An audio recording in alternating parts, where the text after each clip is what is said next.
Good afternoon, everyone. Welcome to our September 5th regular council meeting. I'll call the meeting to order at 12:30. And we'll start off with the territorial land acknowledgement. Before our meeting gets underway, I would like to formally recognize the traditional keepers of this land and specifically our neighbors of the Alderville First Nation with a formal territorial acknowledgement. We respectively acknowledge that the township of Allen-McCalderman is located on the Mississaugan-Ashaninbeg territory and is the traditional territory of the Mississaugan-Ashaninbeg. The township of Allen-McCalderman respectively acknowledge that the Mississauga Nation are the collective stewards and caretakers of these lands and waters in perpetuity, and that they continue to maintain this responsibility to ensure their health and integrity for generations to come. And although there's nobody here, I'd like to read this quickly. Regular council meetings are open to the public. As a resident or ratepayer, you can only speak at the council meetings if you request to be a delegation. You will need to contact the clerk's office 11 days in advance of the meeting. Public meetings are open to the public, and this is a venue where ratepayers can have their say on certain topics. Planning applications are dealt with in a public meeting, and sometimes council holds public meetings to get the public's opinion on a specific matter. Closed meetings are closed to the public and are allowed under section 239(2) of the Municipal Act SO 2001 as amended.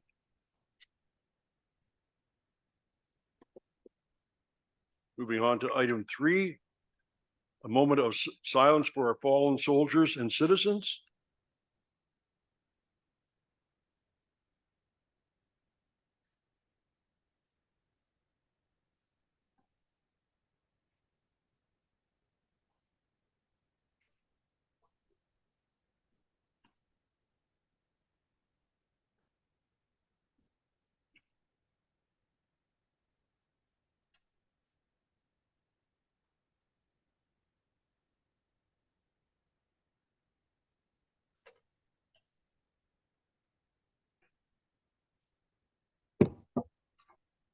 Thank you. Item 4, disclosure of personal or pecuniary interest.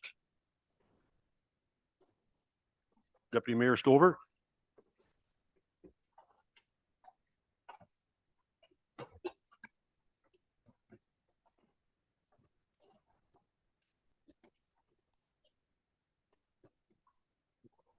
Wow.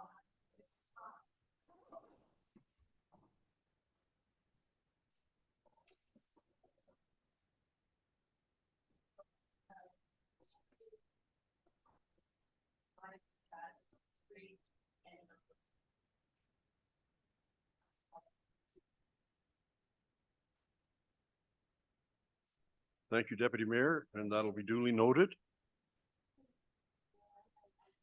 Item 5, approval of the agenda as circulated. Be it resolved, the agenda for the regular council session of Tuesday, September 5th, 2003 be approved as circulated. Mover and seconder. Deputy Mayor Stover. Seconded by Councillor Ainsworth. Any questions? All in favor? Oh, sorry, Mayor Catherine, go ahead. Mayor Logal, if this is a very large agenda, and we have a time limit for meetings, if you thought ahead of what we might have to do in that circumstance? I have at 3 p.m. I was going to advise everyone that we'll be taking a break at 3:20. But if anything that you want to bring forward prior to us going into closed, we'll do it between 3 and 3:20. Thank you very much. Go ahead. Mayor Logal, I've just been advised that my mic wasn't on, so I will do the declaration again, if that's okay. Sure.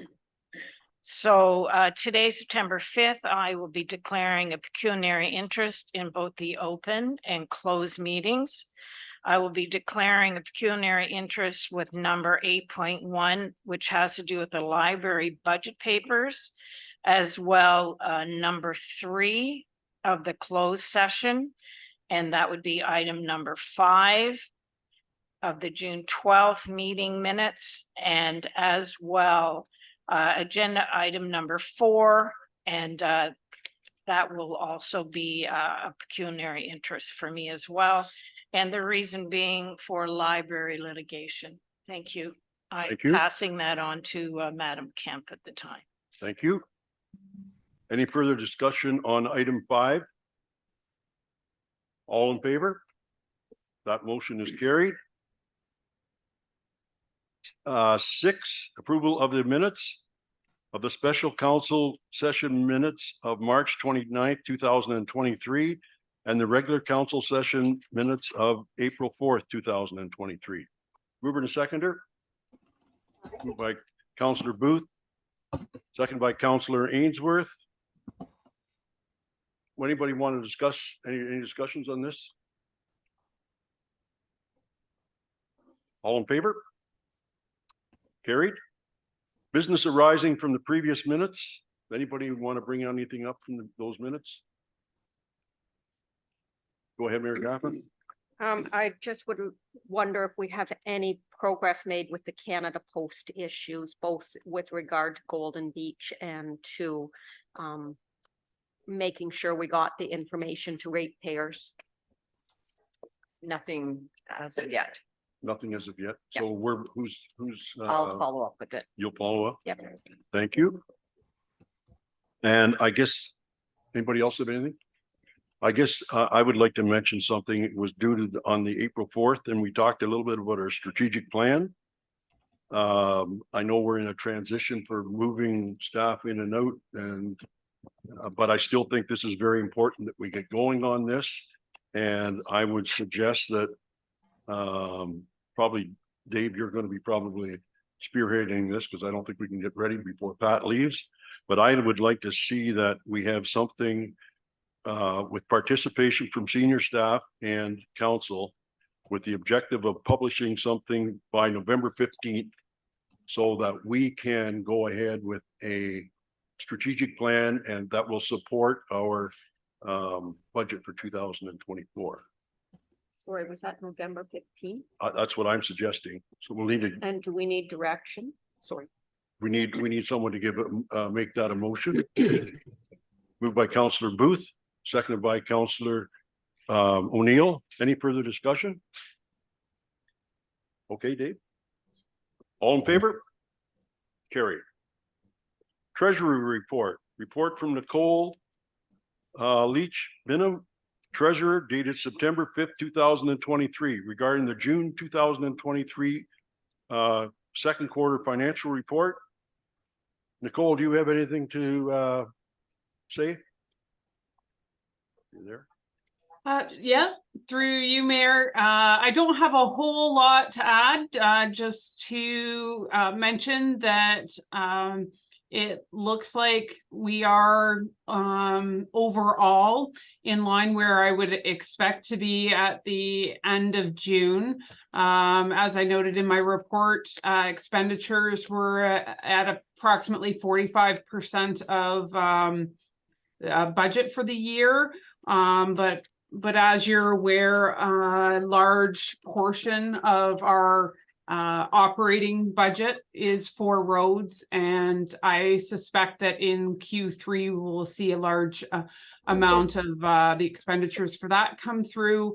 As well, there are some capital expenditures that are still being worked on by staff. And I expect also by the end of Q3 to see the majority of those, well on their way or completed. So you will see probably in the next council meeting reports coming from department heads where there has been large overages reported. They are highlighted in the report, and those department heads will get back to you on their explanations on those. So, Okay. Get a mover and a seconder, please. Moved by Councillor Booth, seconded by Deputy Mayor Stover. Councillor Booth, do you have any comments? Through you, your worship, to the treasurer, just two quick ones, that's all. One of them is, I noticed, Nicole, maybe you can answer it, or under Fenella, and Centerton and ACC, it talks about stationery and supplies. And it was unbudgeted for in 2023, and we're going to start next year with a small budget. Is that stationery as in Staples stationery stuff like paper and pens and stuff like that, or what is that account exactly?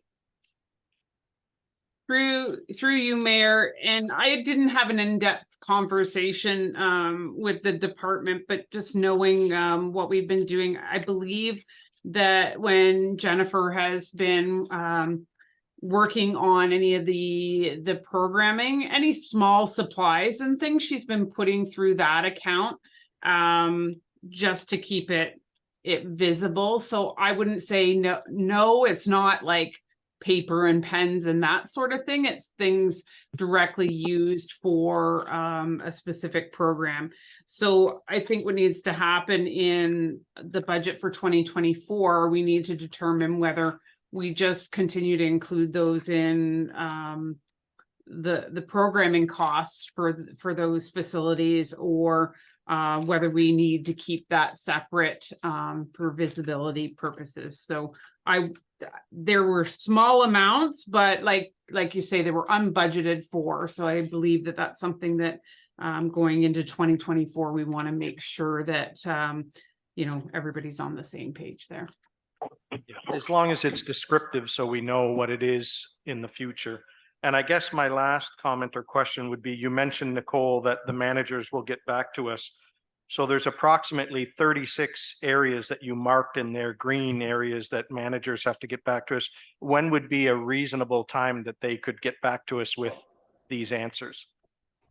Are we looking at the first meeting next month, or maybe Pat, you could?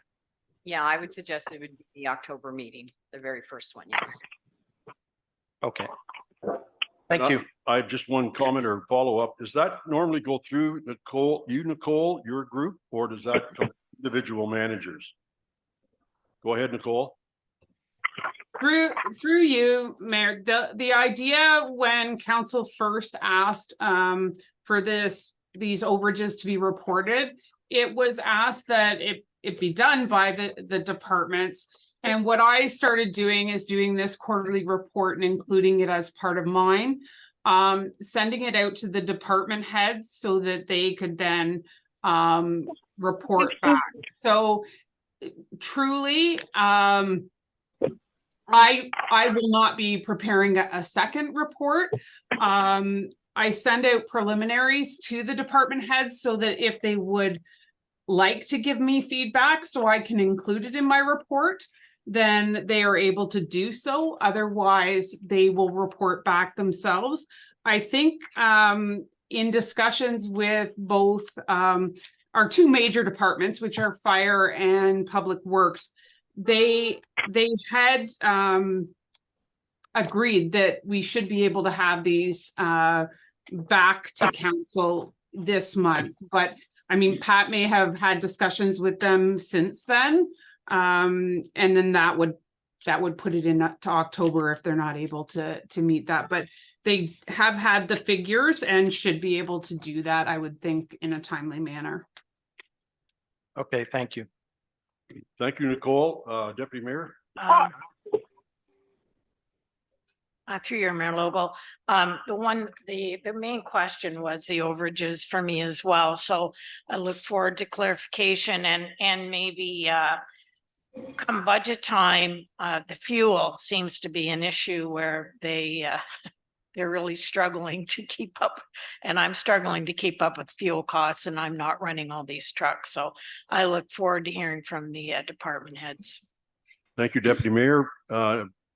Councillor Ainsworth or Councillor O'Neill, do you have any further comments? Councillor Ainsworth? Yeah, through you, Mayor Logo. So I just wanted to add too is on the grid sheet, I don't see the volunteer firemen's on there. I wonder why they're not on that grid sheet. So and the other thing too was that a lot of these like a lot of these lines here were the meetings, advertising and such, and mileage and meals, like a lot of them are over the year to date, but they're under the annual. So I'm wondering in our next report, you know, if it continues like it is and how close it is. And I'm concerned about the budget, as I always am, and I see these things climbing up. And, you know, and I see, you know, backhoe has $146 in fuel, but it's got $15,000 in repairs. So, you know, I don't know if there's another report or another explanation that we can have, like to kind of describe and kind of what Deputy Mayor Stover suggested, that the fuel versus the mileage and the repairs kind of. So I kind of wonder, like, do we keep track of mileage monthly? I've heard that there's GPSs on our vehicles. Are they on them all? Are they on some of them? Do we use the GPS to find out how much our vehicles are being used versus the amount of fuel money that we pay on them? And those kind of issues. The you know, so I just see this budget, when I read it, honestly, it annoys me because and it's not because of Nicole does a great job putting it together. There just kind of, to me, needs to be more to it to explain some of these I got you, Nicole. Go ahead. these the overages, and I guess that will get explained in another report. So I'm concerned about the next report coming, that a lot of these are so close to being close to the yearly budget that there's going to be a lot of them over, and where are we going to get the money in the next 3 months, kind of thing. Thank you, Nicole. I think that question was to you. Yeah. Through you, Mayor, I just wanted to address a couple things that have come up there. And one, the deputy mayor had mentioned with regards to fuel costs. So quite obviously fuel costs have gone up, but as well, to assist in budgeting, there's a couple of things going on in the background. We, in this year's budget, did create an account that would allow us to allocate out of, where previously, if say we put all the fuel into one account and then distributed it quarterly to the different departments, to the different vehicles, to the different pieces of equipment, we were then losing sight of the overall cost. So now we're actually showing the amount that is being spent, showing the account that it's being allocated out of. And we're doing that. Brian had me set up the different types of fuel as well, so that we can keep an eye on which fuels we're spending the money on, not just, you know, fuel as a whole. Another thing to make note of is that when we built the new Centerton Public Works building, we have also put in a new set of fuel tanks with a tracking system. So they actually have fobs that we can track, you know, who's using it, what vehicle it's going into. The problem is we don't have everybody 100% on that. And I suspect that will come back in the 2024 budget as a proposal, is to get another system set up in Roseneath, because what's happening right now is that we don't have all of our vehicles using those fuel tanks. So what we end up doing is, on a quarterly basis, we make sure we've collected all of the mileage from all the vehicles, and we distribute the cost of the fuel based on that. Once we do that within finance, it gets sent back to both the fire department and the public works department for final review and approval of that allocation. It is not perfect, but we do have a process in place to make sure that we're allocating the fuel across the equipment and departments. Another item that you had mentioned, Councillor Ainsworth, was you didn't see volunteer fire. I'm not sure what entirely you meant by that. If you go to page 7 of 52, there are a number of items on there that are showing differences for everything from wages to equipment and supplies for the volunteer firefighters. When I'm compiling this report right now, anything that's over 10% or more than 10% under is being reported on here. I suspect that what I will even do in the next quarter is start filtering out amounts under $1,000, because this report is 50 some pages long. And I'm not so sure that it is, when it becomes that large, it's not useful, because you're looking at so much data that you don't know what's important and what's not. And to me, there's a number of things that show up on here that if you look at the first 6 months of the year, yeah, they're way under, or they might be, we've used up the whole budget for the year. But if there's a timing issue there, if it's something that, say, is a cost that we incur in the spring every year, we're going to be at the maximum budget now, because we're not going to incur anything for the rest of the year.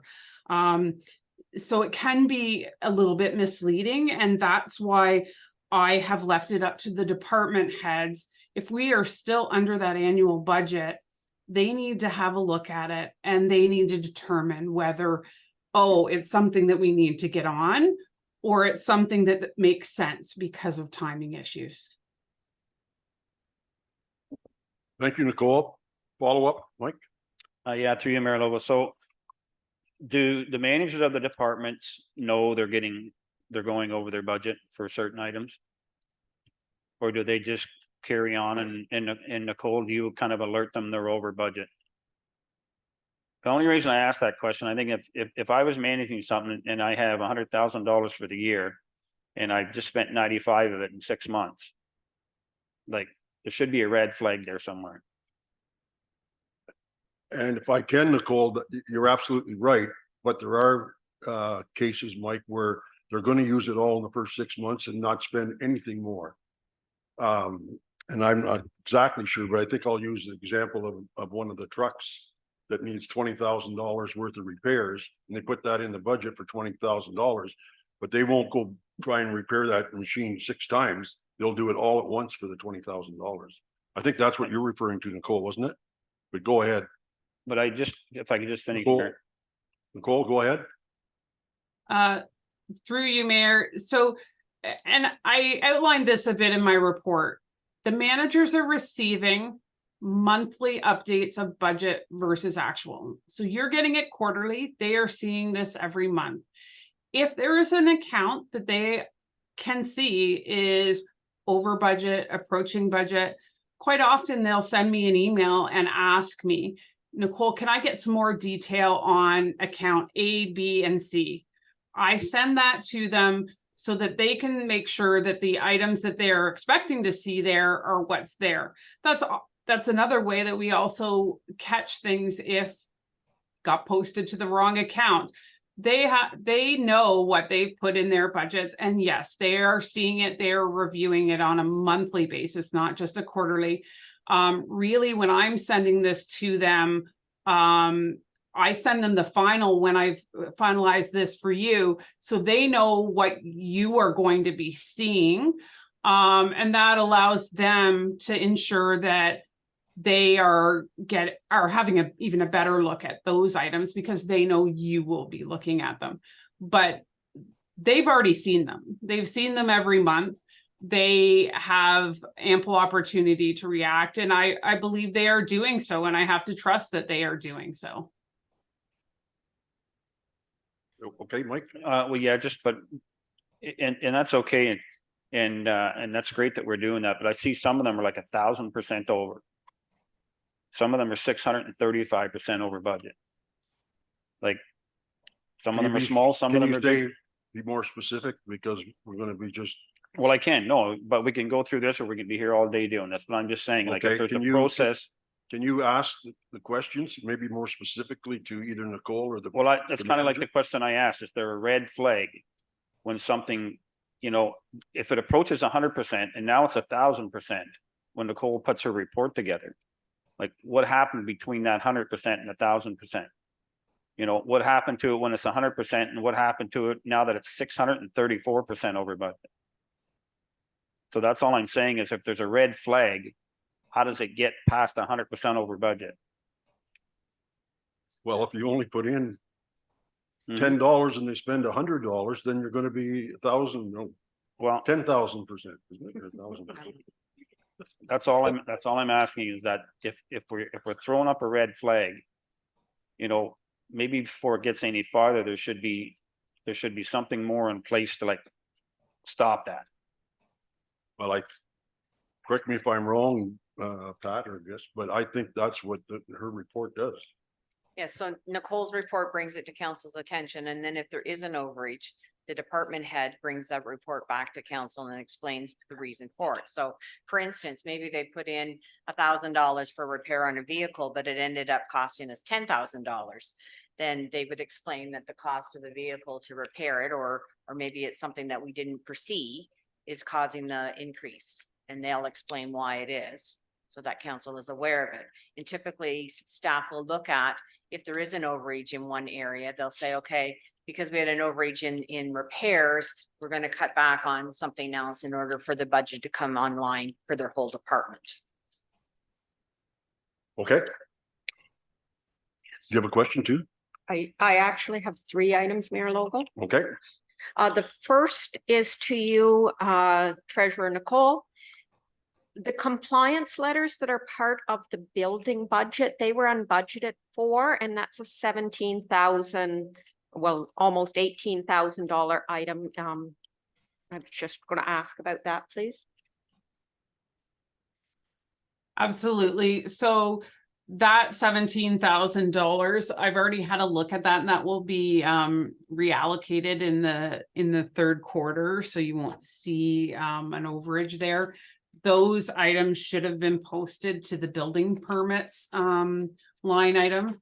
We had a form, an internal form that had the wrong account number coded on it. So if it was if money was coming in for a permit and being processed by anyone other than our building and planning clerk, they were using that account. So we have since corrected that for the third quarter.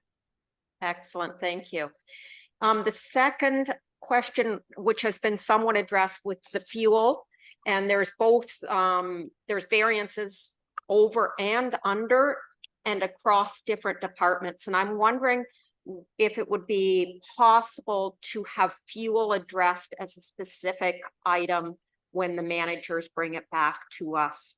And I think that's already been covered by my fellow councillors. And my last question is about the schedules, not specific to your report here today. And by the way, I do like your introduction to your report. It was most helpful. But moving forward, when will we see the audit for 2022 and the schedule for the 2024 budgets? go ahead, Nicole. Through you, Mayor. So I have on my calendar the October the 3rd meeting is when our auditors will be bringing the audited financial statements for review by council. They will provide a report when they do that. And I will also be bringing the 2024 budget schedule to that meeting as well. Thank you. Thank you. I'll read the resolution. Be it resolved that the June 2023 second quarter financial report from the Treasurer Nicole Bloom dated September 5th be received for information. We've already got a mover and seconder. All in favor? Carried. Next, we're going on to item 9.1, Alnwick Haldeman Emergency Shelter Survey. You want to take us through this, Dave? So the survey that is before you is an ask of council. Sorry about that. The survey that's before you was an ask of council from several months ago. So we were able to pull some data from our emergency management portfolio And then we also went around and toured the facilities that are on the Excel file to give council an idea of what exists. The criteria chart gives council an idea of what is required to be classified as a shelter. And then when we compare that back to our survey chart, we can identify the work that needs to be done to each facility if council wants to proceed in this direction. Thank you. Mover and a seconder. Moved by Councillor Booth, second by Councillor O'Neill. Go ahead, Councillor Booth. You have any questions? No, not at this time. Thank you. Councillor O'Neill? I'm very pleased to see this coming forward. I actually have just one comment, which is there is air conditioning available. And I know that at the Centerton Library for sure, and I know that heat is something, and I didn't see that addressed in here. But also, is this background then for future planning? Is that like, do you see this as being part of being prepared for dealing with emergencies such as the one we had over Christmas? Through your mayor, Logo. So the idea is that it gives you the background information of where you're at today, and it offers you the opportunity to plan. So if council wishes to continue forward and identifies that they want to ensure a shelter in the north and a shelter in the south, a shelter in the center, wherever you would like to do that, this gives you an idea of the work that would need to be done. And what we highlighted in yellow is the line items that meet the criteria requirement of the criteria chart for an emergency shelter. If we followed through with this, then it would also be included in our emergency management plan so that we would have it identified to the public where these exist.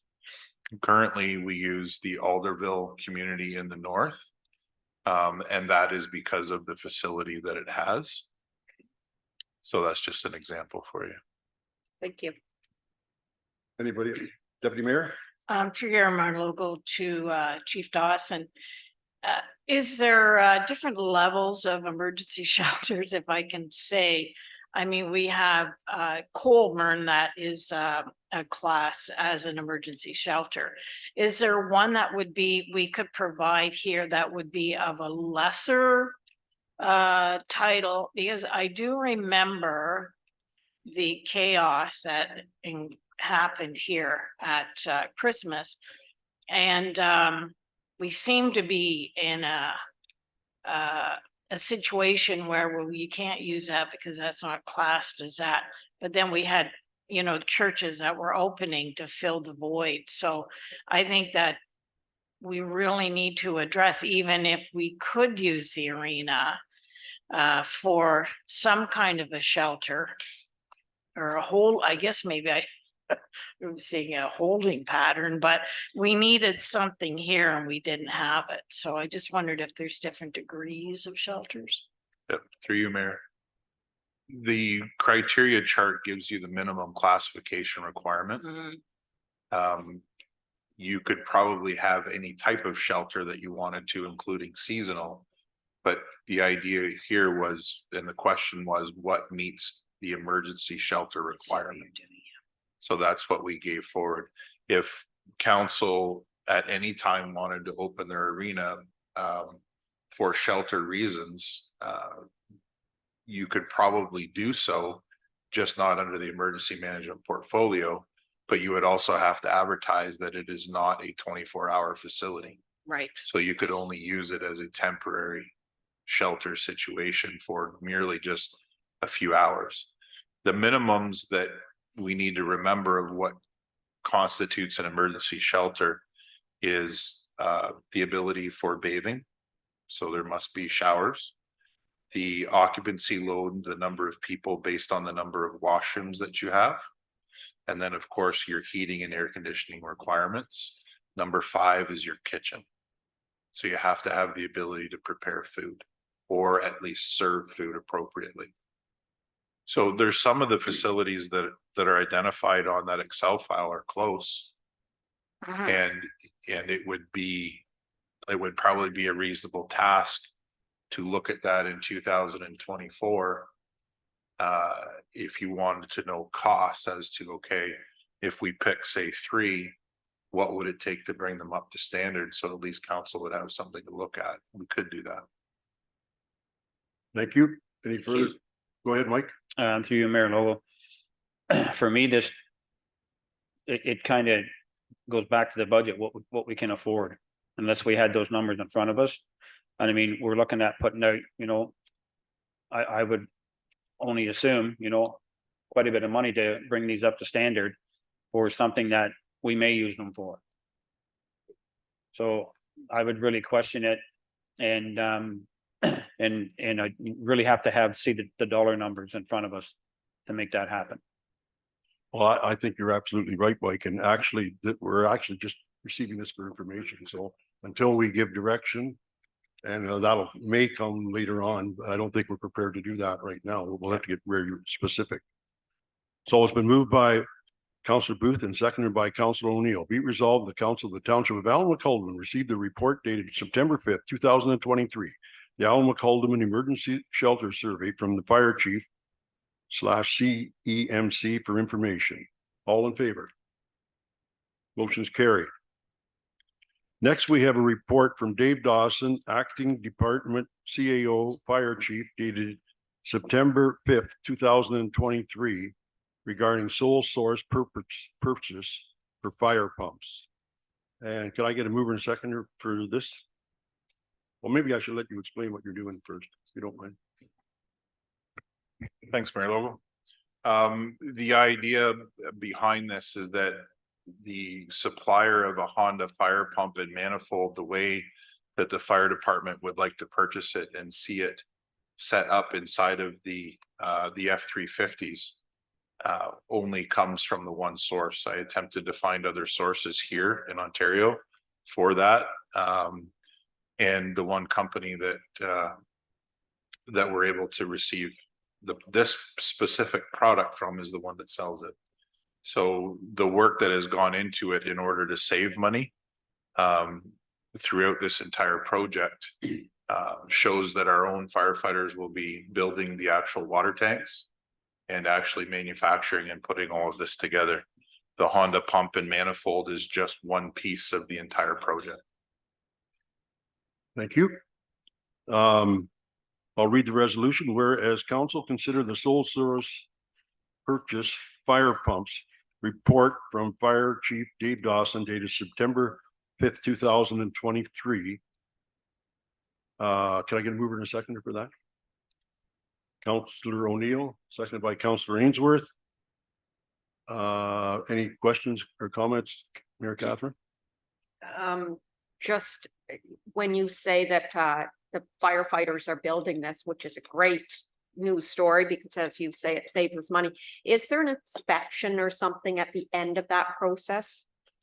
Through you, Mayor Logo, the welding and fabrication is being done by a licensed welder.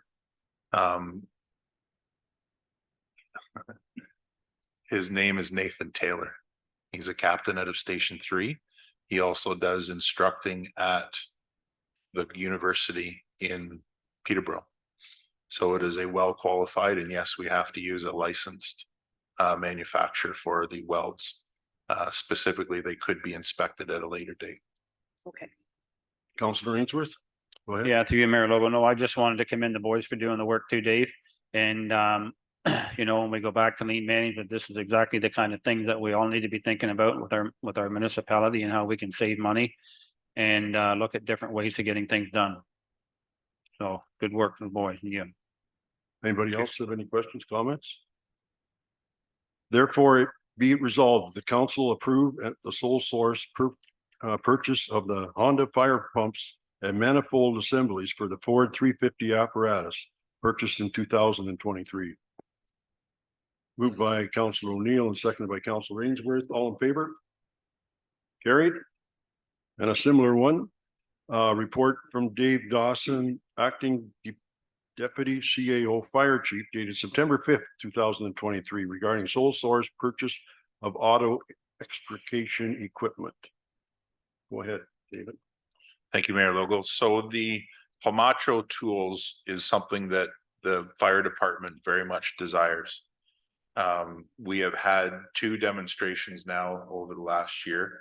One here in Alma-Colman at Station 1 specifically, the other was in Harwood, with a more of a region effect with all of our local fire departments. So we received a quote in 2022 for a new set of spreaders, new set of cutters, and a ram with extension opportunities. And also with a couple of struts that go with this type of product for stabilization of product in a transport truck and or a rolled over vehicle, etc. Due to price increases over the last year, I have removed the struts from this latest quote so that we can remain inside of our current budget that was accepted for the new tools. And Hamacho 1200 Degrees Darch Fire is the company, and the letter provided shows that they're the only source that we can purchase from. Thank you, Dave. Can I get a mover and a seconder? Deputy Mayor Stover, seconded by Councilor Ainsworth. Are there any questions? Deputy Mayor, No Councilor questions. Ainsworth? Through you, Mayor Lobo. No, again, just thanks, Dave, for staying on budget. I'll read the resolution. Be resolved, the Council of the Township of Alma-Colman accept the fire chief's report sole source purchase of rescue auto extraction equipment dated September 5th and approve the purchase of the new auto extrication equipment. Right? Yeah. Okay, Deputy Mayor Stover you. and seconded by Councilor Ainsworth. thank you. All in favor? Carried. Next one is report 9-4, report from Dave Dawson, acting deputy CAO fire chief dated September 5th, 2023 regarding the Roseneath Agricultural Society request. Go ahead, David. Thank you, Mayor Logo. The Roseneath Agricultural Society has sent in a request to the fire chief to be able to use the old fire station as part of their operations for their fair. They've asked it for a specific of approximately 4 days. Currently, the old fire station is used for a rapid intervention firefighter suppression training prop. The prop is portable. It can be dismantled and put aside. It would be nice to see us support the fair for this endeavor. The old fire hall was vacant when I first arrived here with the township. And so we decided to put it to good use, which we've been using it for firefighter training. And also the ACC has been used for our county training, NFPA and testing. And it's become a very good training source for us. There is further interest in the old fire hall that you will see come down the road from library. Sometimes old buildings are not needed till somebody wants to use them. And then you get a lineup. So it's good to see. It's good to see the interest in the old building and the infrastructure. But that's the report to support the Roseneath Agricultural Fair. Okay, be resolved, the Council of the Township of Alma-Colman accept the fire chief's report and approve the use of the old Station 3 in Roseneath for the use of the Roseneath Agricultural Society for the Roseneath Fair. Mover and a seconder. Moved by Councilor O'Neill, seconded by Deputy Mayor Stover. Go ahead, Mayor Catherine, any comments? I'm pleased to see this. This is the largest event in our municipality and pleased to see that we're supporting the endeavors on that front. Deputy Mayor? Through your Mayor Logo to Chief Dawson, I just wondering, does it need a little bit of a spruce up before the fair? Is that anything that you've got on the on the table? Through you, Mayor Logo, I believe that we could take down the equipment that's inside. As far as a spruce up is concerned, I wouldn't recommend that we spend any money on the building at No, this I time. mean, just a, It will be swept up. And we can leave it clean as the way we found it. the way we would have liked to have found it. Yeah, okay, that's gonna And, be on. and likewise, once they're finished with it, all that we would ask is for an expedient removal of the product so that we can get set back up again. Because it's a decently desirable location, especially as the weather turns, that we can use some indoor training activity. Good. No, I think it's a great initiative as well. Councillor Booth? Yes, just through you, your worship, maybe to Dave. So can we express that to the Roseneath Fair? Because I guess the other councillors here didn't know, but last year we had an issue with them leaving their stuff in there and they requested to leave their, I believe it was white stage materials that was probably left in there for, I'm going to say 3-4 weeks at least, wasn't it? And then they wanted to leave it there. So I know they're done on the Sunday. Could we maybe request of them by that means Friday it's emptied and everything, so they do it in a timely manner? Go ahead, Dave. Through you, Mayor, that was part of their request this year was a specific timeline, which was different than last year. So I'm hoping that we can definitely, with replying back to them, indicate that. Okay, thank you. Okay, all in favor? Carried. The next one is a report from Dave Dawson, Acting Deputy CAO Fire Chief, dated September 5th regarding the Roseneath Fair request. Go ahead, Dave. This is a second request, the same thing in kind as previous years. One is for support of the tractor pull, which is on Friday night. The second is for support of the demolition derby. Both require fire suppression services on scene to operate. And therefore they have reached out for our assistance again. I have identified what the cost is of that support to you so that it is upfront and that you can see it. This is not something that we have put into the budget. But certainly if council was to provide the direction, we could ensure that this is in the budget for years to come. That's up to you, Mayor, for discussion. Thank you. Be resolved, the Council of the Township of Elmwood Cullen accept the fire chief's report and approve the request for support from the fire department for the purpose of the tractor pull and the demolition derby at the Roseneath Fair on September 29th and 30th of 2023. Mover and a seconder.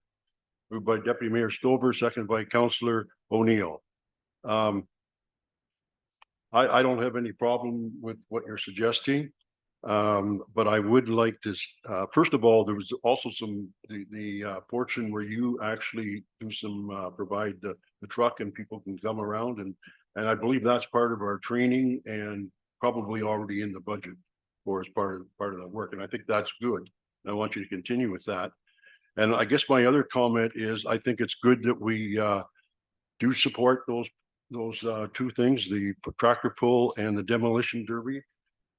And I believe it was $925. $875. 875, pardon me. Thank you. But I really think that we should be recognized a little bit by them and this is a contribution that we're making towards the Roseneath Fair, and they should be acknowledging that we're doing that for them. That's my opinion. But who moved? Deputy Mayor Stover, you moved? Go ahead. Do you have a comment? I have a couple of comments. I was just trying to think, when I was zooming around in the golf cart last year, came across a couple of medical issues where I needed to have the assistance. Is the St. John's ambulance on site there? Do you know, Dave, about that? Or because you guys wouldn't be providing the medical assistance? We can be there to provide medical assistance when somebody requires it, but what we don't do is engage in a contract. So usually what happens in a situation like that, and I could be corrected, is that when you're purchasing insurance to operate, that you have to identify who your medical provider is for Okay. large public events. And that's where I believe St. John's Ambulance comes in. I think they were there as well. A lot So- of fairs have them. I'm just wondering the plus total cost 2,000 plus any supplies used. The financial. That's for both nights. And a big portion of that is for the trainings that you're doing during the day. Let me have a look here. Yep. Just one second. It was 875 less the plus the 12. Was 875 plus the wages. So that is including the tractor pull plus you being on site for the 3 days, is that it? That is correct. Just The as 2 a, days. Hmm.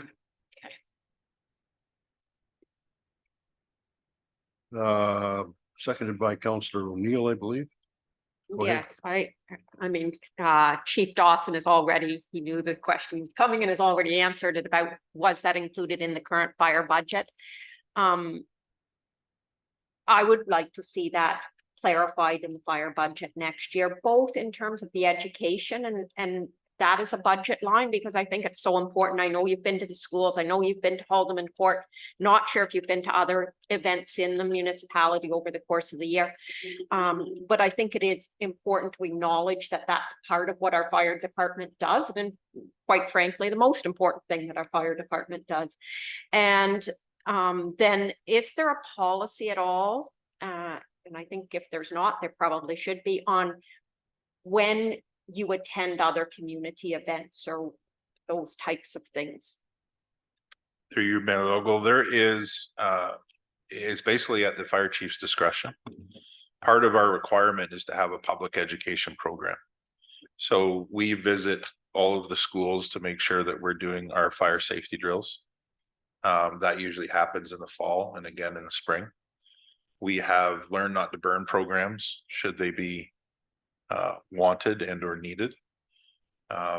We've attended events like the Scenery Drive, the Antique Car Rally, different events that were out and when our messages are being The school, Portrayed. school, end of year stuff and. Yep. just to have there. Fun fair, or whatever that is, so. There is also a need for the development of a in-class learning program where we try to visit each grade. So you try to visit grade 1, grade 3, grade 5 as an example, and then if you do that every year, you will eventually get all of the kids. That's something that needs to come. I've actually been in contact with Chief Robinson of Hamilton Township for that, because they have a person on staff that is an ECE and is fire prevention status and qualified for that specific program, but that's something that'll come later. When we attend the fair, we have a table set up. Usually there's some sort of draw. The Firefighters Association gets involved. Our Firefighter Association has been more involved in the public now in the last couple of years. They've one of the last events at the Roseneath Fairgrounds. They just did a barbecue to support, I think it was a local concert night. But you're starting to see that name float around more and more. And also our smoke alarm programs, et cetera. Then I should mention that this is also something that you will see come out in our master fire plan and the importance of providing it. Thank you. Go ahead, Councillor Booth. Through you, your worship, to the fire chief. I think this is a great thing. I'd just like to see in the budget, as you mentioned, Mary Catherine, since this is an in-kind donation, the $875, I think that should be included in the donations and commitment form that we have under the budget. We've done that before with other groups where we've done in-kind, whether it's rentals or this or that. So that reflects to show exactly how much the town has, because we already, I believe, you can correct me if I'm wrong, Nicole, didn't we give them a $2,500 check, I think? So plus this 875, it gives us a better perspective come budget time, exactly what we're giving different organizations. That way it doesn't have to come out of your budget, Mr. Fire Chief. It would come out of the donations and commitment budget. Mike, do you have any comments? No. May I? Yeah, go ahead. May I answer? Through your mayor, I'd just like to answer that, Greg. This was quite a topic, quite an item to be discussed in council in the last, when last council was present. And that was the filling out of the donation forms. I think that if we have a procedure, if this fits that type of criteria, I think it becomes our responsibility to ensure that our places that are asking for taxpayers money donation, that we come through that same process and that we direct and guide them back to that. So it's something I'd like to learn a little bit more of as well. And I'm sure it's something that we can clarify. Nicole, do you have a comment? Through you, Mayor, just to clarify, the 2023 contribution to the Roseneath Agricultural Society was 2,000. Second of all, the letters have gone out this year. What we have traditionally done is any organizations that have applied in past for a donation or commitment from the municipality. We've sent them a letter letting them know what the deadline is, and I believe it's the end of October that we set it. And we also put it on our website so that anyone who is looking for donations or commitments is aware of what the deadline is each year to apply for that. So we do have a policy as well, Chief Dawson, that we can provide you so that you have a little bit more detail on that. Councillor Booth? Yeah, I'm just wondering, Nicole, whether it might be a good idea if somebody does touch base with the Roseneath Fair, then just to tell them that this type of request should come at budget time then, because it is an in-kind, so they probably won't do that. They'll probably ask for their $2,000, but somebody should remind them that if they're wanting to have fire protection coverage and that they should include that in their donation thing. Dave, you're gonna be talking to them. Would you mind just confirming that with them? We can put a letter together, yeah. Yep, thank you. Okay, all in favor? Motion's carried. Mayor Logo, could I have an indulgence just for 30 seconds, just through you? I just want to see when the sign bylaw amendment would be. I see that it was trying to get something put in place, so maybe the fair could advertise on the township property. And I just wondered when that maybe come back. So that's through you, Mayor, Ms. Kent. Yes, so we had hoped that it would be done for this meeting. Unfortunately, it wasn't. But we will have it for the 19th meeting. Great, thank you. Thank you for that. Okay, going on to item 10. Thank you, Dave, for all of that information. Item 10, Building Planning Department. We have a report from Nick Hornenweg, Chief Building Official, Bylaw Enforcement Officer, dated September 5th, 2023, regarding the building permit summary. So Nick, your first time here, Come up to the microphone, please. So. come on up to the microphone. Everybody knows Nick, have it? I think they do. Thank you for coming, Nick, and you can go through your report if you like. Okay. Yeah, so I've never done this before. so No. this is my first If you time. want to pick out 2 or 3 things and highlight them, and then if council has any specific questions, we'll get back or we'll let you know. Sure. Yeah, when I took the chair, there's quite a backlog of applications on the desk. We're getting through them as best as we can. As you can see, compared to the last report, there was only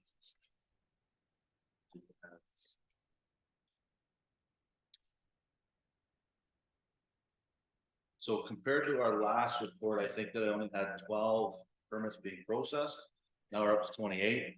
So those are applications that have been dropped off that haven't been approved or issued yet. They're still in review, whether they're waiting for the county through for the septic and the plumbing, or we're waiting for the conservation authority, or simply I haven't got to review the plans yet. We're hoping to cut down on that number going forward. Yeah. Other than that, I don't know. Yeah, Okay, sure. thank you, Nick. And maybe Well, I should read the resolution first and get approved. Be resolved, the building permit summary, July and August 2023 from Chief Building Inspector, Bylaw Enforcement Officer Nick Hornweg, dated September 5th, 2023, be received for information. Mover and seconder. Moved by Councillor Booth, seconded by Councillor Ainsworth.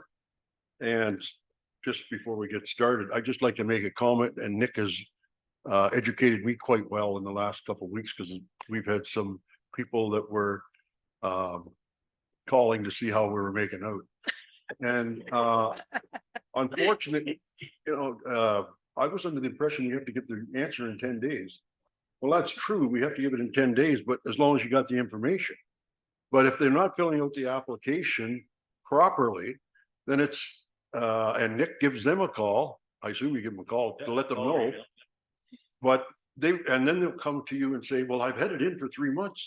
Well, yeah, you've had it in for 3 months, but it was only half full, or the information. And you can't do any of it until you have all the information. So just to clarify that, I wanted to do that. Okay, move in a second. Yes. We got it. Okay. Councillor Booth, I think you. any No comments? questions at this time. Councillor Ainsworth. Councillor Ainsworth? Yeah, to you, Mayor Gallo. So Nick, I just kind of want to know a little more about the backlog. Was it permits sitting there or just not filled out, or? So applications that have been made. I got through the entire backlog, and there was not a single application that was complete to a point where we could issue a permit. So whether these folks have been contacted regarding what they needed or not, I'm not 100% certain, but none of the applications were complete enough to issue a permit. Okay. So how do we get to make sure that they are informed that they're So I'm working with Jennifer to update our website to provide a little bit more information okay? for the folks that are applying for permits. When they go on the website, they can hopefully gather enough information from the website to be able to complete an application. And yeah, some folks request a meeting prior to starting so that they know what is expected. We have a lot of applicants that have never built anything before. So it can be kind of a monotonous process because they have no understanding of what needs to be done and the steps they need to go through. So I think, yeah, what can we do? We're gonna put more information on the website, put more information out there. Hopefully that. Yeah. And by doing that too, when they come knocking on your door and say, I need some help. If you can hand them something and says, well, there's the things you got to do before I can start to help you. Because if they come in and say, geez, I think I'd like to build a house. And that's all they're giving you, then you're maybe basically handing them, or pardon me, taking their hand, and that's not what that's not your Very job. time consuming. Yeah. Mhm. Mayor Catherine? Oh, first of all, welcome. It's tough to come into a backlog, and it's good to hear that you've gotten through that stack.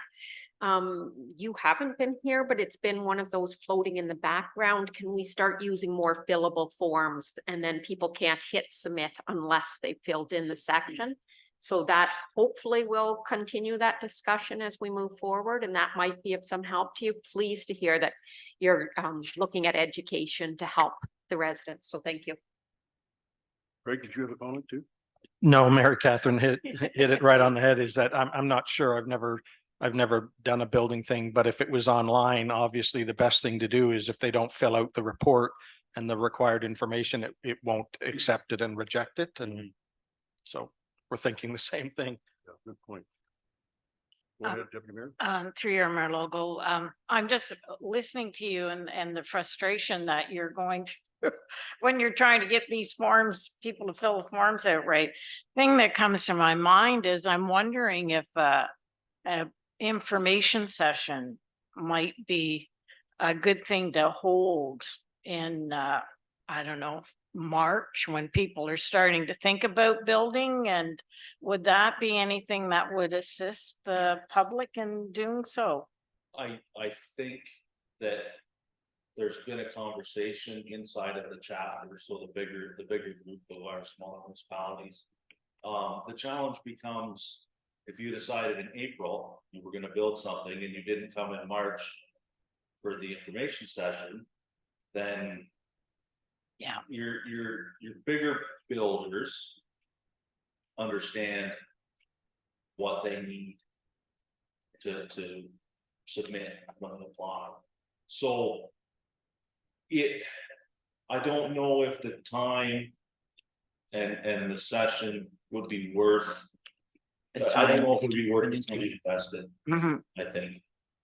For, for the most of the homeowners and first time folks that are, if they call, we can answer the questions for the most part. So yeah, if that was something you wanted to look into or wanted me to look into, I can absolutely. Well, like, to your mayor local, I kind of hear you too, that everything takes time to organize.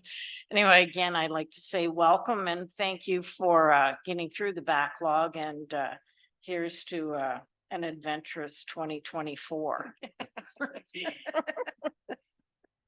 Okay, we'll call the vote. All in favor? Motion's carried. Next, we have Public Works, and I understand Brian had to leave. Thank you, Nick. I understand Brian had to leave, so you're gonna help us out? Yes. You can? Yes. Okay. So the first report from Public Works is a report from Brian McMillan, Manager of Public Works, Parks and Recreation, dated September 5th, 2023, regarding Public Works Department update. You have any- Okay, so I just wanted to make council aware. In Brian's report, he mentions about the new streetlights on Aird Street, so he is working with Hydro and that should be done by November 1st. The other issue is the township has been very busy with the county in the last few days, and hopefully by the end of this week, all the roads that we were going to get resurfaced will be done. However, they're predicting rain on Thursday, so that may push that over until Monday or Tuesday of next week, but the capital projects are moving forward. The need study should be on my desk tomorrow so that I can review it and get it sent out to Bid and Go so that we can post it. And That's the roads need study. that's the roads need study. And that's Yes. even the bridge too, or is that a different one? I don't know if that's this year or not.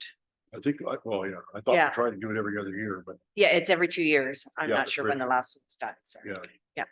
Okay, Yep. And then if there's any questions that I can't answer, Brian said he would get back to council with an email. okay. Can I get a mover and a seconder? Please report, moved by Councillor Booth and seconded by Councillor Ainsworth. Greg, do you have any questions? comments? No comments. Councillor Ainsworth? Yeah, through you, Mayor Logan, I just wanted more about the speed equipment. The regulations on that. Because I noticed down in our agenda, there's a flyer in there from a municipality on the Highway Traffic Act. That they're suggesting that they only be put in school zones and safety zones instead of just blanket access. Correct me if I'm wrong, but I believe that is strictly for automated ones that actually test and Like then the give photo you a ticket. radar. Photo radar, yes. That's what they are. Yeah, Yeah. that's strictly for photo radar. Okay. So the ones that we have purchased are on a trailer, so we can move them around the township. And for instance, I had an electrician in my office this morning replacing the ballast of my lights, and he was saying he lives on Charlotte Street. And there's a problem when the 401 has an accident and people are detailing through Aird Street. And he said they're going excessive speed, so that might be one of the areas that we would put up the speed sign to let people know that they are speeding and it is a reduced speed zone in that area, so. Okay, that's a good point. We should I think we should probably just carrying that on, might get Brian to give us an idea where they're being put up and for how long and some of the results. And that information is passed on to the police services board or actually the police, whatever. So Brian does have a list of the residents that call in and say, there's a problem with speeding on my road, so he knows where there are some challenging areas. And he would make a note of that and then put the speed signs at those locations. I don't think we want to let the public know where we're going to put them because then that kind of defeats the purpose, but yeah, we can collect a list, and if there's areas that council is aware of, they can let Brian know, and then he would be able to respond to that. And I agree with you 100%, but I shouldn't say that, but I agree, but I don't really care whether people know what's coming or not, as long as they slow down. and- Yeah. and- Yeah, and- Because Yeah, its that's the- purpose. Yeah, That's what the supposed to purpose do. of it. Any further questions or comments? Councillor O'Neill?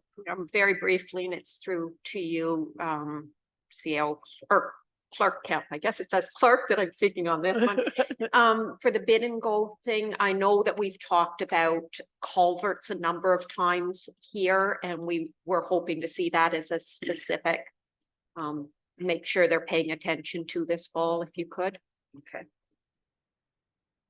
It may already be in there, but yep. No, I'll ask. Thank you. Anybody else? All in favor? Motion's carried. Next, we have a request to close south end of Ontario Street to vehicles. A verbal report from the manager of Public Works and Recreation. You want to take this? I think you wanted to. Yeah. Go ahead. Yeah, so there's a letter on the agenda and Brian is suggesting that you ask him to come back with a report, so he has an opportunity to view it and just to speak to the individuals that are down there and then bring a report back to council, and then you can make your decision on how you'd like to proceed. Councilor Booth. So I'd like to make a motion that we defer this until the Public Works Manager can investigate it and then come back to council with a report. Okay, and you want to put a date on that? Do you think that would be possible, Pat, by the next? I would say the October 3rd meeting, yes. Okay, yeah, that's fine. And Mike, you want to second that? Yeah. Okay. So whereas the manager of Public Works, Parks and Recreation provide a verbal report, be resolved that council provides specific direction to staff, and that is to come back with a report for the October 4th. Third. Third meeting. Yep. All in favor? Oh, I have a comment Okay. if I could. Mayor Yep, Lobo? you have a comment? I actually have two comments. One is I believe this is where the monument is, and I just discovered that this is a great spot to launch your kayak. And I discovered that because someone who's part of a kayak club, they use that space. So I think it's important to think about parking if there is a club using it. So that would be one thing I'd like to make sure that Public Works Manager McMillan is looking at. And the second is this issue actually has sort of percolated in the background of recreation and what might be there. So it might be worthwhile to ask the Recreation Committee if they have any things, especially based on previous discussions about that space. For example, there's a lot of people living in Lakeport, but there are no children playground areas, which was sort of, and they were discussing, now this is going back to the previous committee, but whether or not it makes sense to have some natural play area or seating down there. So, you know, that might be worthwhile to just take a look at the same time. I think we mentioned Ontario Street, but it's really not Ontario Street that the issue is. It's where the monument is it? It's to the Right away. west of that house, Right, right. which is actually, I guess it's a road allowance. Is that what it is? I believe so. I don't think it's officially Ontario Street, is it? No. I'm gonna have to go down there and see if it's the one that I'm thinking. Yeah, John, it is Ontario Street, and Ontario is your first street coming into Lakeport from, so if you're heading east. Yeah. And I it know goes, that, But and it- it's So- not that road. It's not Ontario Street that they're talking about. yeah, because Ontario goes right around to, I forget the name of the Yeah. next street. But my understanding of it is Ontario goes from number 31 down to the lake. And on the opposite side of that house there is a complaint come through that they're saying people were using that park or pathway to get to do a lot of other things. Well, I'm just gonna call this up because I took a picture of it when I went down today to look at it just to refresh myself. So it Front Street is the one you're talking about that goes to the lake. Okay, So Ontario comes down around and hooks over to Front Street in front, and it literally ends at the property of the Cochrans. oh, okay, so which one, Yeah. which one are you talking, which? So Ontario Street is the one that is the first one heading east into, Heading and east, yeah, okay. so when you're coming east into Lakeport, it's the very Oh, first okay. one. Okay, And And it comes front down, is it dips one- by the little park that we have there and then goes across in front of the Cochrans to Front Street. okay. So it's Ontario Street that. Yeah, and where the bend is Thank where the little park that we're talking about that people use for various things, right? Okay, Yeah, the marker actually says that it's a historical monument, but it is used, it's not a bad little swimming spot there, and definitely kayakers are using it. Yeah. It may be being used by others recreationally. It is a pretty little spot. and do people Yeah, drive down there? Yes, and they park in that area, and that's what I'm saying. If you've got the kayak group and there's 8 of them, that would probably translate as 6 to 8 vehicles needing to be parked down there. Okay. Well, we're gonna send it back to. Yeah, and I would just add that to me, it doesn't really make much sense to try to close it because there's 2 laneways right there and the last one's pretty much on the corner. Before you go to the little straightaway. It's if anything, I don't know, maybe you can make it one way from Front Street to the corner on Ontario. Because if you look at their house is on an angle, and when the cars come around the corner, they got their garage and they got their house. So they'll come around the corner and they shines right on their house. If you come in the other way, there's no windows there and it's the back part of the garage. So that might be a solution. It sounds like it's a little bit more complicated than. we It is, thought. because- Why don't we, Because the laneway to that little park is like right there in the corner, almost beside their lane. if you have any concerns, why don't we, get a hold of Brian before the 3rd and throw your 2 cents out of him? Yep. Okay? Yep. Any other comments on this? Go ahead, Mary Catherine. Wondering if bylaw, or someone speak to them and say, in the meantime, while we're investigating how to move forward with this space, to make sure they have that emergency bylaw number or whatever, in case there is a party happening there, because I could see why it's a good spot to go for a nice little end of summer party.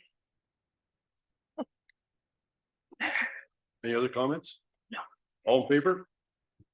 Carried. Okay, we're moving on to number 12. And that's Parks and Recreation Department. And we have a report from Jennifer Steen, Parks, Recreation and Culture Coordinator, dated September 5th, 2023, regarding the Parks, Recreation and Culture update. And I see we have Jennifer on the screen. So Jennifer, the meeting is yours. Thank you. Through you, Mayor Logal.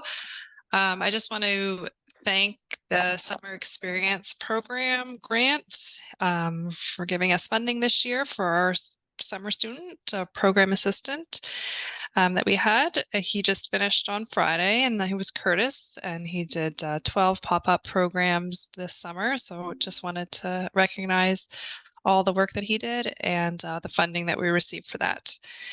Also, just wanted to point out that the fall recreation guide is now out. It was out last week, and registration is open and classes start the week of September 11th. So that's all. I'm happy to answer any questions. Okay, be resolved that the Parks, Recreation and Culture update report from the Parks, Recreation and Culture Coordinator, Jennifer Steen, dated September 5th, 2023, be received for information. Can I get a mover and a seconder? Moved by Deputy Mayor Stover and seconded by Councillor Ainsworth. Deputy Mayor, any questions? Through your logo to Jennifer. When I look on page 202, and it has your website updates, and then it also has Facebook posts in June and July with a total combined reach of 42,000, almost 43,000 people. I just wondered how you got to that number.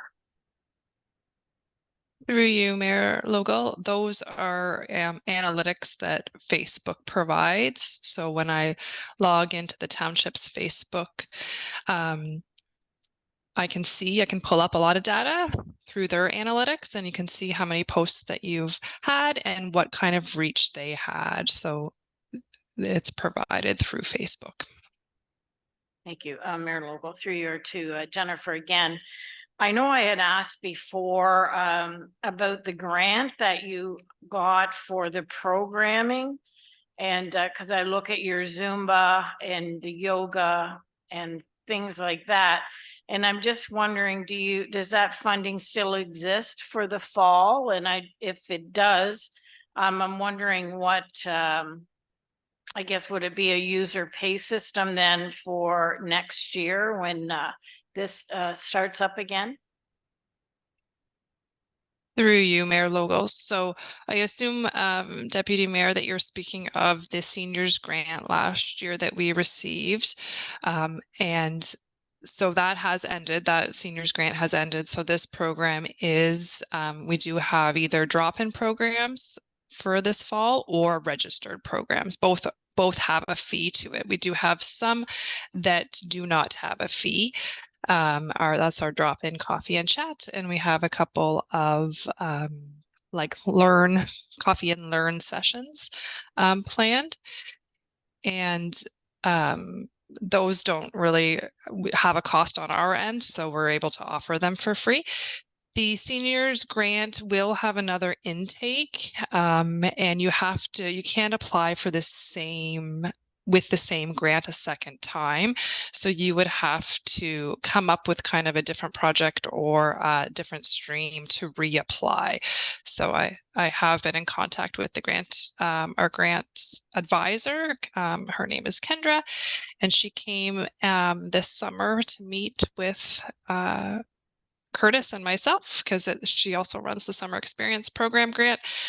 So we had a good chat about kind of what grants are coming on the horizon and what would be work good for us and what we're doing. I did let her know how well the seniors grant was received here, and she was happy to hear that. Thank you. Thank you, Mayor Logal. Councillor Ainsworth? To you, Mayor Logo. Jen, again, for the 188 website updates, does that have anything to do with making it easier to like user friendly? Or is that just kind of cleaning it up as far as?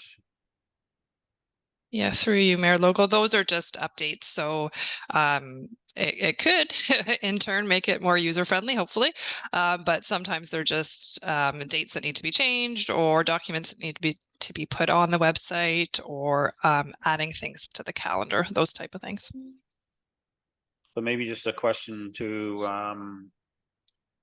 Pat, do we have anything in order to get the website looked at? I know we've talked about it a couple of times. So each department head has been reviewing their section under the website and has been giving Jennifer the changes that need to be made. I would suggest in 2024 that council look at maybe a new website. I don't find myself that it's very user friendly, and I think that's something that you might want to look at in the future. I think the county is going through that and as I recall, they did one about 5 years ago, and I think we did one about 5 years ago too. Yeah. Is that correct? I'm not sure when it was done before I came, so. Yeah.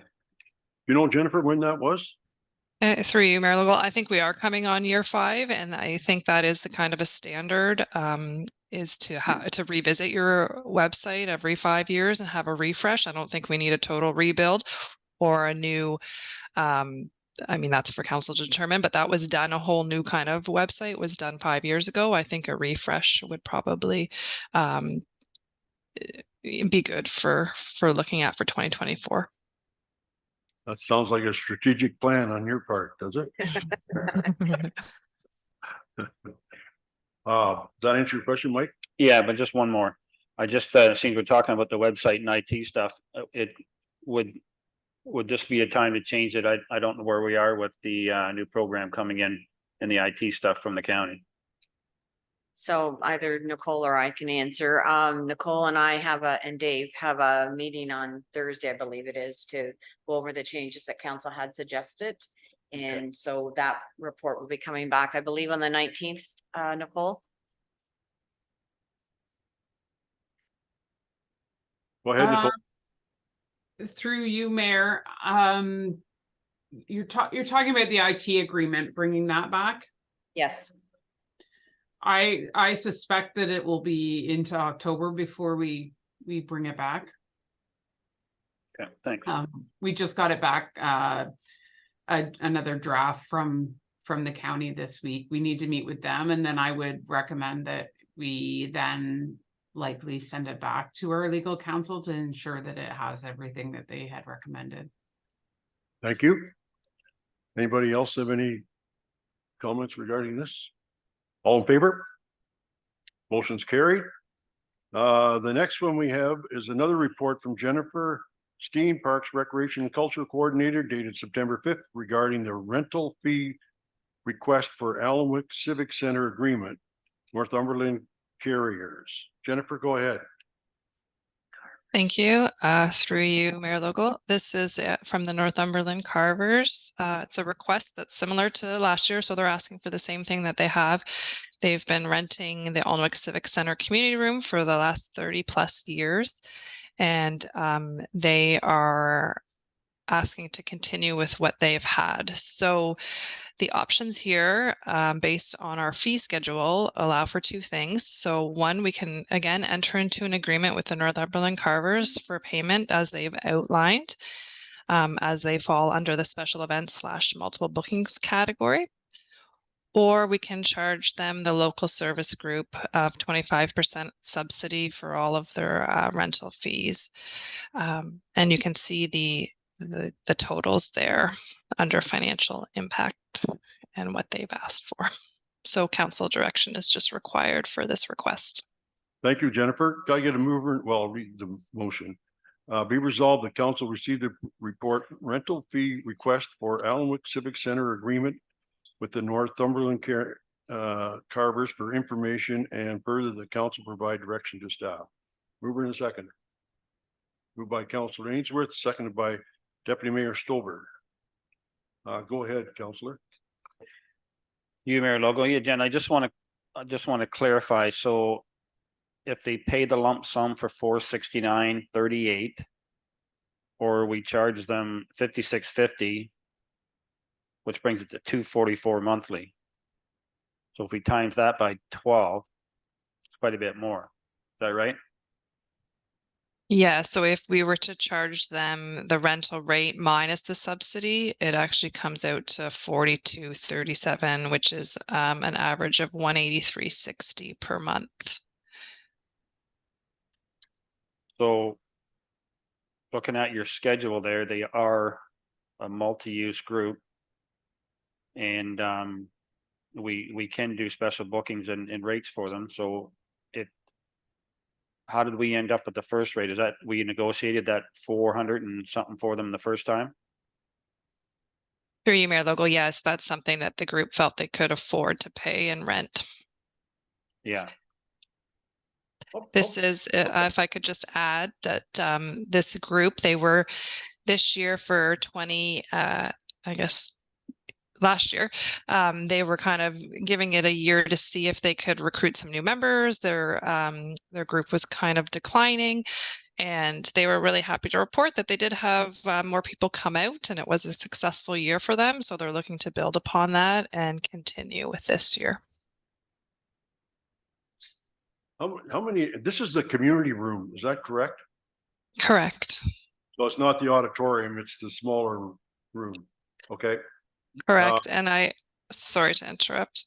I just want to point out too, they are very flexible. So anytime that there is a rental for a wedding or a funeral or any sort of rental that comes up, as well as the Roseneath Fair, they're very accommodating and don't hold their meetings on those days. Or if I'm able to get them into Fenella Hall, I usually get them into Fenella Hall if I can. How many are in the group? Do you have any idea? Through you, Mayor Logal, I don't know the exact number of their group. It's not a large group, but I do know that, you know, it's probably 10 to 15, I'd say. Okay. Go ahead, Deputy Mayor. Through your Mayor Local, Jennifer, are they meeting like 12 months of the year or are they off for the summer? Yes, through you, Mayor Logal. So it's September to the end of May that they meet. Go ahead, Mayor Catherine. I know that we've had a little bit of discussion at this with the Recreation, Culture and Community Development, and we've talked, it's come up today of including the anticipated users as part of agreements that we're signing or contracts or whatever we want to call them with groups like this. And I would find that very helpful as a counselor to give me a good sense of, are these services being well used? Is this meeting what the community wants? And user numbers would certainly help me understand that. I'm kind of feeling the same way, like we do charge $2 for pickleball and we charge, I don't know, $3 for line dancing or something like that. So if there's only 4 of them, then that's all they should pay or something like that. But, and I don't know if they use any electricity or nothing like that, but perhaps we should, so what's your recommendation then? I know that the committee is already discussing this, so I say we leave this as is for this year, but we're anticipating some clarity on this. And in the meantime, immediately for this year, that we ask Jennifer to get some anticipated numbers at the time when we're renewing this agreement for 1 year. When is the agreement up? Jennifer? Through you, Mayor Logal. It goes from September to May, so it's September, so they'd be looking to start this month. Okay. Greg? I'd like to make a motion that we enter into an agreement with them for the payment that they've outlined for this year, as Councillor O'Neill said, and then that gives us time next year for the committee to take a look at all these groups, because there are a few groups. Sorry, we do have a motion on the floor, Oh, other was- than the direction, so. So Okay. That was moved by Councillor Ainsworth. Are you in favor of accepting this? Yes. The first one for the lump sum fee. To amend it to continue on with the same charge for the rest of this year, meaning from September till May. Is that what you're referring to, or September till Yeah. December? Okay, Yeah. September till May at the current price, and that we direct staff to follow up and see how many there are and pass that information on to the cultural committee so that they can make a recommendation for us. Is that okay with Yep. you, Mike? That's good. Joan? Yeah, I'd just like a clarification. Would, with the Parks and Rec Committee looking at that and Jennifer talking about drop-in centers, would it be a case where they would be paying less than the $469?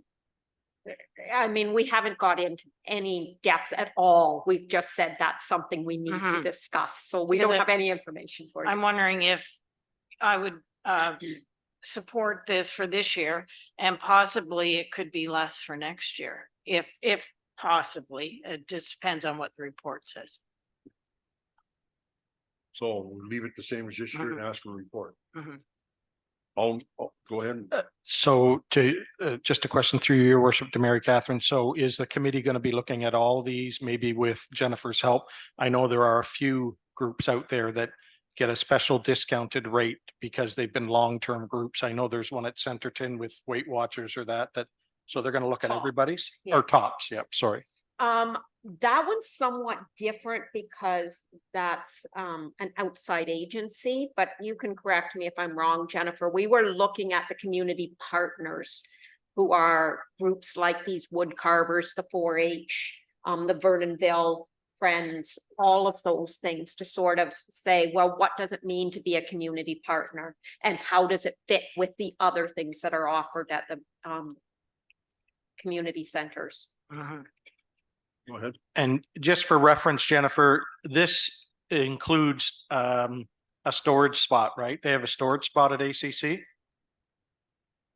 Through you, Mayor Logal, yes, they have a cage in the storage area. Okay, thank you. All in favor? Motion is carried.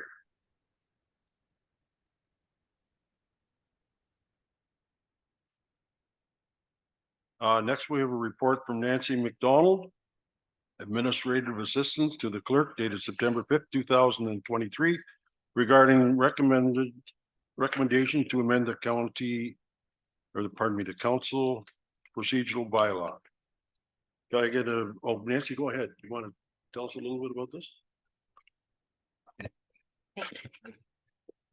Thank you. Through you, Mayor Logal.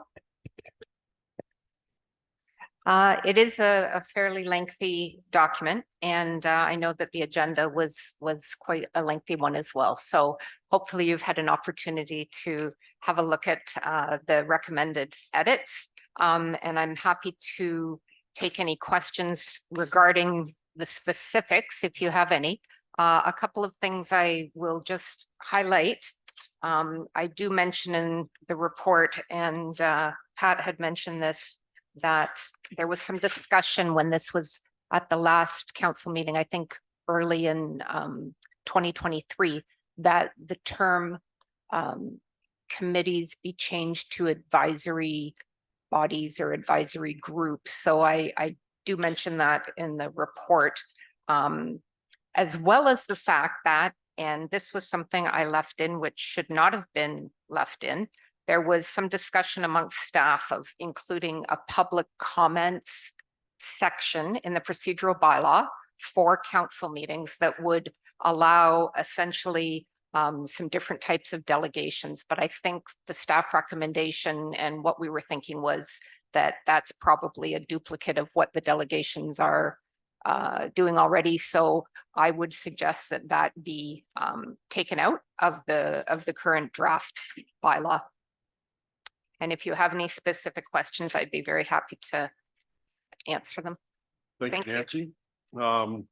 I'll read the resolution. Be resolved, the Council of the Township of Alma Calderman approve the recommended edits to Schedule A, Bylaw 77-2022, procedural bylaw, and further that the council enact a bylaw at the September 5th, 2023 to amend section Schedule A to bylaw number 77-2022. Can I get a mover in a second? Moved by Councillor O'Neill, seconded by Deputy Mayor Stover. Well, first of all, Nancy, thank you very much for, I think that was probably a big job. And so I appreciate you tackling it and doing what you did. Well, and Pat did a great deal of work earlier this year, but it was just a big job that had to wait till now. So Okay, so it was a team effort. absolutely. Thank you, Pat. You're welcome. I think that I'll just remind council that this is a living document, and if we have to make changes, we can make changes. But I'm pleased with it, and I'd like to see us proceed and get this enacted. Councillor O'Neill.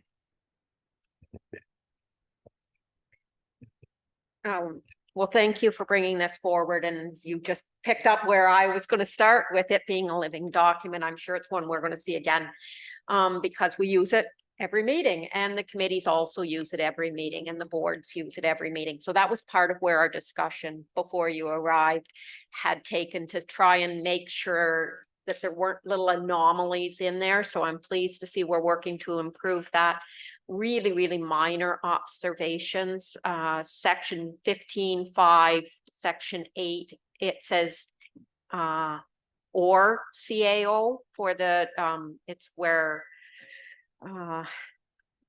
there's been a problem, and I believe it should say and CAO there. So the mayor, chair, and CAO will meet with the person in question and be satisfied, both of them be satisfied. And then Appendix D, it just has counselor, and I know I already reached out and you said to me, but for the benefit of the rest of council, I think there needs to be a separate form for committee member, because it's possible that a committee member could also have a conflict of interest that they needed to declare, I guess. So those are just really minor things, but things I noticed. Thank you. Deputy Mayor? Through your Mayor Logo, I'm just looking at page 226. 6.1, and it's the first sentence where it says the use of any audio or video recording equipment by general public during any meeting is not permitted. I just kind of question that line because you are in a public meeting. I know it's not acceptable in a courtroom, but I'm just wondering about that, if it should be left in there. Go ahead, Pat. So our meetings are recorded, and the reason why this is in there is so that somebody wouldn't take partial wording from a meeting and then use it against the municipality at a later date. Good point. And just a quick comment, as I read through that, the recordings are not official minutes of the meeting. Correct. The minutes, the typed minutes that are approved by council are the official record of the council. And under the municipal act, it stipulates that the minutes are without note or comment, so. Anybody else? Anybody question? I had a couple more. And Madam Clerk, CEO, you could, the meetings would be retained. I've got this on 7.85, but it doesn't marry up to it. Where the meetings are retained for 1 year. And then are they deleted at that time? That was the intention, yes. And I'm just wondering if it shouldn't be longer in case there is any issues with some of the ongoing meetings that we have had. So again, the official record would be our minutes, our actual Okay. minutes, and they're permanent. They never get destroyed. If council chooses to have the recorded version a longer set of time, then that's fine, but it won't be the quote official record. And So what you're referring to, Joan, is the video tapes. yeah, are they, Yeah. is that different, like the YouTube channel? Are they on there forever, or would you have the ability to pull them off? I don't know if we have the ability to pull them off or not. I know that the recordings that are here that we have control of, Okay. we can get rid of. The other one is page 246, and it had to do with the possible trespassing of people that were causing a disturbance. That's my words.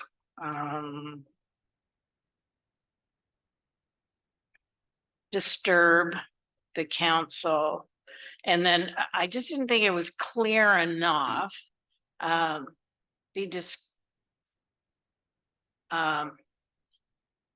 just wondering if that's where we could put a trespass in for 90 days, because as it stands now, attend another meeting of council after being ordered to vacate, committed a breach of any rule of conduct until such time as they satisfy the mayor or chair that their conduct at future meetings will be in conformity to the rules of this bylaw. So I'm wondering if that wouldn't be where a trespass for 90 days would fit in.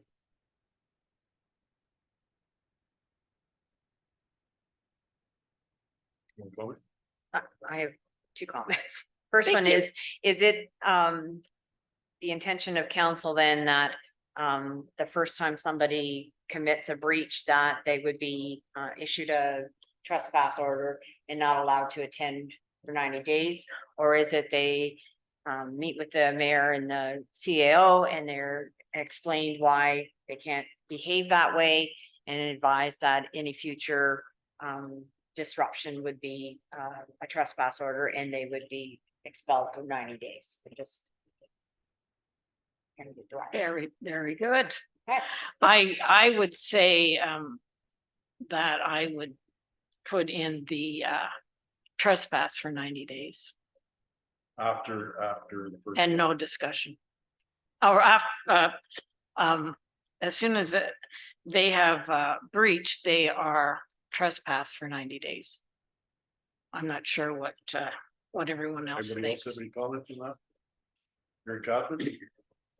I'm thinking I'm in agreement with our acting CAO that while I would like that to be an option that is there, I don't think it should be mandatory. I think if the mayor and the CAO, there's the word "and" on that page is 246, are both satisfied that that person is going to come back and be fine, then we don't need it there. To your point, Mayor Stover, perhaps it could say may include, failure to may include, but I don't think it should be mandatory. That's my 2 cents on it. I could do the may include because I, just foreseeing that there could be an issue with meeting with the individuals. There could be an issue for probably 30 meetings. It every could year. be. It could be. Anyways. So, you're happy with that then, Joan? Any comments? Could, Mayor Yeah. Lobo, excuse me for a minute, could you just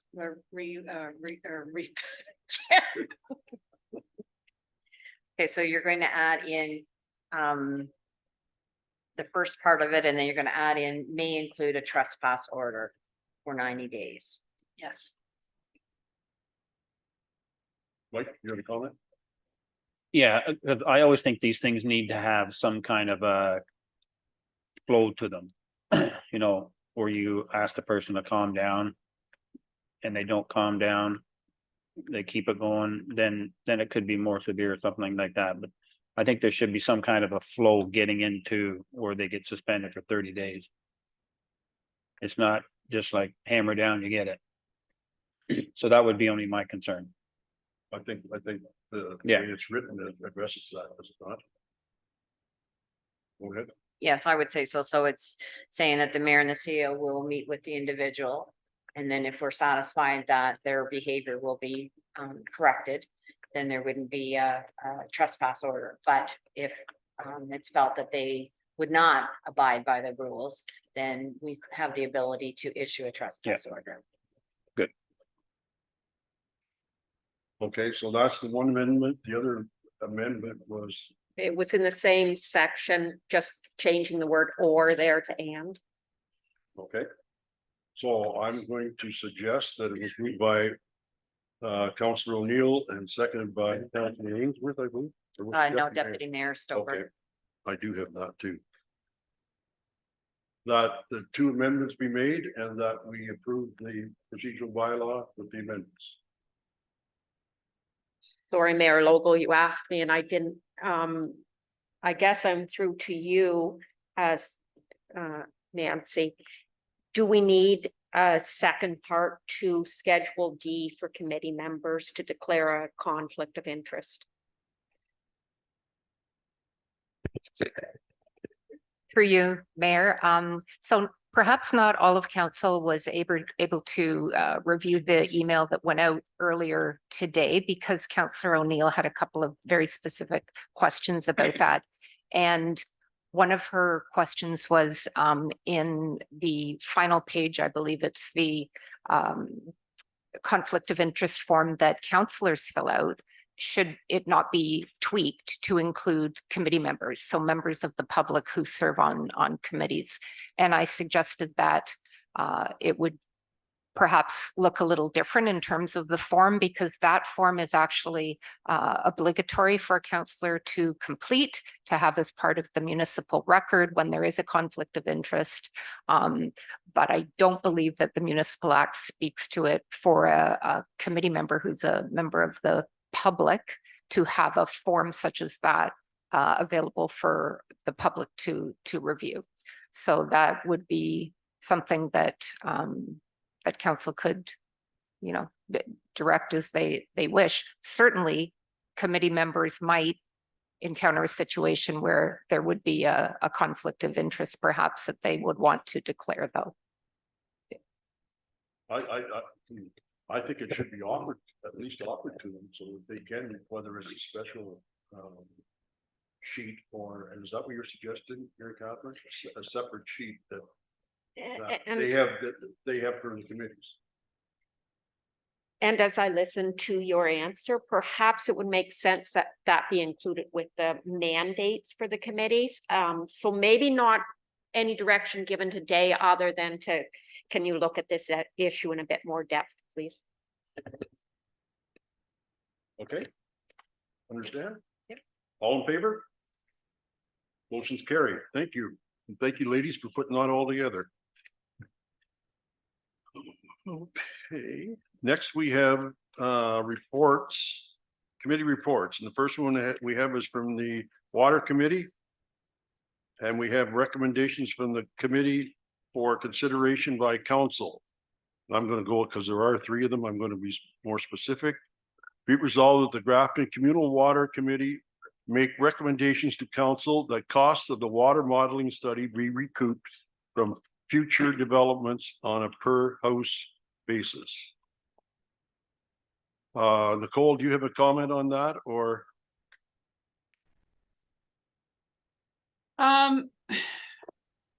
Mayor, look, I wasn't really aware that that was a recommendation coming from the Water Committee. I know that we did include the cost of the study at $50,000 in the budget for 2023. And it was approved to be funded from development charges. So there's $349,000, I think, right now sitting in development charges that are earmarked for water. So that is where we had indicated that it be funded from.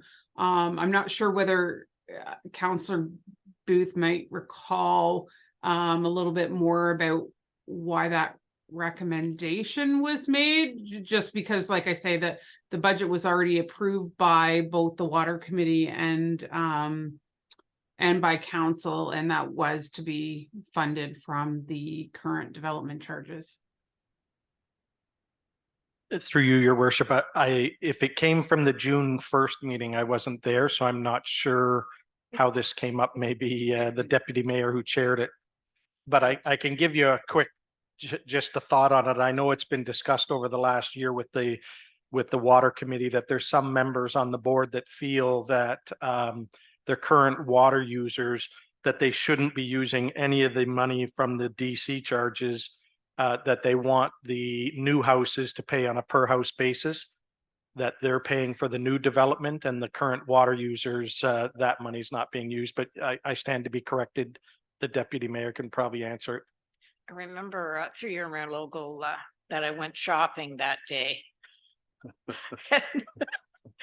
Oh, that's an inside joke. Anyway, yes, we thought that the developers that are coming in should be paying for what they need out of that. So I think that's why it's read like that. Go ahead, Pat. So when there's a development that's coming forward, the individuals that are developing will pay a development charge, the same as any ratepayer in the municipality that's building. But the ones that are on the water system, they also have a development charge pertaining to water. So you will be recouping that money at a later date when those properties do get developed, and that money would go back into the reserve. To your logo, I think too that we were thinking that the developers would be paying for some of this as well. In other discussions that we've had in the previous meetings. I think they. We could, Yeah, so the $50,000 for the modeling study, we need the study in order for us to know whether or not future developments can go forward. As Nicole has indicated, we did put money in the 2023 budget to do the water modeling study. If council wants like, I'm just not sure how the developers will pay you in the sense that maybe you do it on a prorated basis. If you have 28 lots, they pay a percentage based on 28 lots, and someone else comes in with 100 lots, they would pay a percentage. But right now, we need the water modeling done in order for us to know if these future developments can go forward. Okay, moving to seconder. Moved by Deputy Mayor Stover, seconded by. Well, Councillor that's Booth. just to bring it on. the Yep, floor, right? Yep. just to bring it on the floor. Do you have any further comments, Deputy Mayor?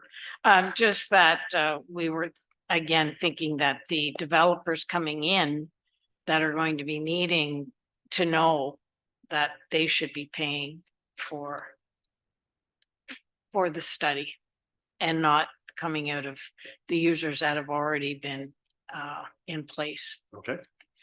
Go ahead, Councillor Booth. I'm just, I seconded it just to bring it to the floor, but Yeah. I'd like to take this back to the water committee. These are things that the water committee has to flush out even more. I know the discussion came up because in Coburg does recoup the cost separately from the developers. And they charge so much so that it's paid for, so that it doesn't, and it's here or there, whether it's coming out of the development charge or whether you're tacking it on to the developer or whatever, but I'd like to see us defer it back to the water committee so that we can take the time that it needs to flush it out more and find out exactly how Coburg is getting it and if they are charging to that, and then come back to council with a better understanding of it, because that's kind of vague, very vague. Mayor Kaplan? I'm just clarifying in my own mind. I thought that, and it might be an order of operations, that when the the final budget came through, we'd actually address this, and this might be an order of operations because we approved that after the June 1st meeting, and it was my understanding that this had been resolved, and I think it might be that we're just looking at older minutes. So I threw you to Nicole. Nicole, was that $50,000 as part of the water budget, or was it part of another part of our administration budget? Through you, Mayor, it was part of the water budget. The first draft that went to the water committee actually didn't even include the study, and I was asked to include it. And it was included and is showing as being funded from the development charges reserve. So that was passed by both the water committee and then brought to council and was passed by council. Yeah, so I think we've done it. You've done it. Any comments, Mike? Yeah, I have a few, but the one is the water tower. That's. Oh, We're not really? talking Yeah, about the no, we're water. not talking about No. that yet, no. We're talking about the development of, but we'll get to the water. Yeah, okay. Okay, next. And I guess my final comment was, I thought, and correct me if I'm wrong, but we had a development person come in there, Bob Clark, who was a consultant, and my understanding from him was, I could be wrong, that, but basically, water modeling should be charged to take it from your development fund that you already have. You can get clarification from Nicole. Nicole? You want to comment on that, Nicole? Yeah, through you, Mayor, there was discussion both with Clark Consulting as well as our previous planner about, what the study included and the fact that it was, the study really is for future development, so therefore would qualify to be 100% used from the development charges. So, because the original question was, can we use development charges for this sort of cost? And absolutely 100% of it can be, because it is for future growth. Thank you. Any further discussion?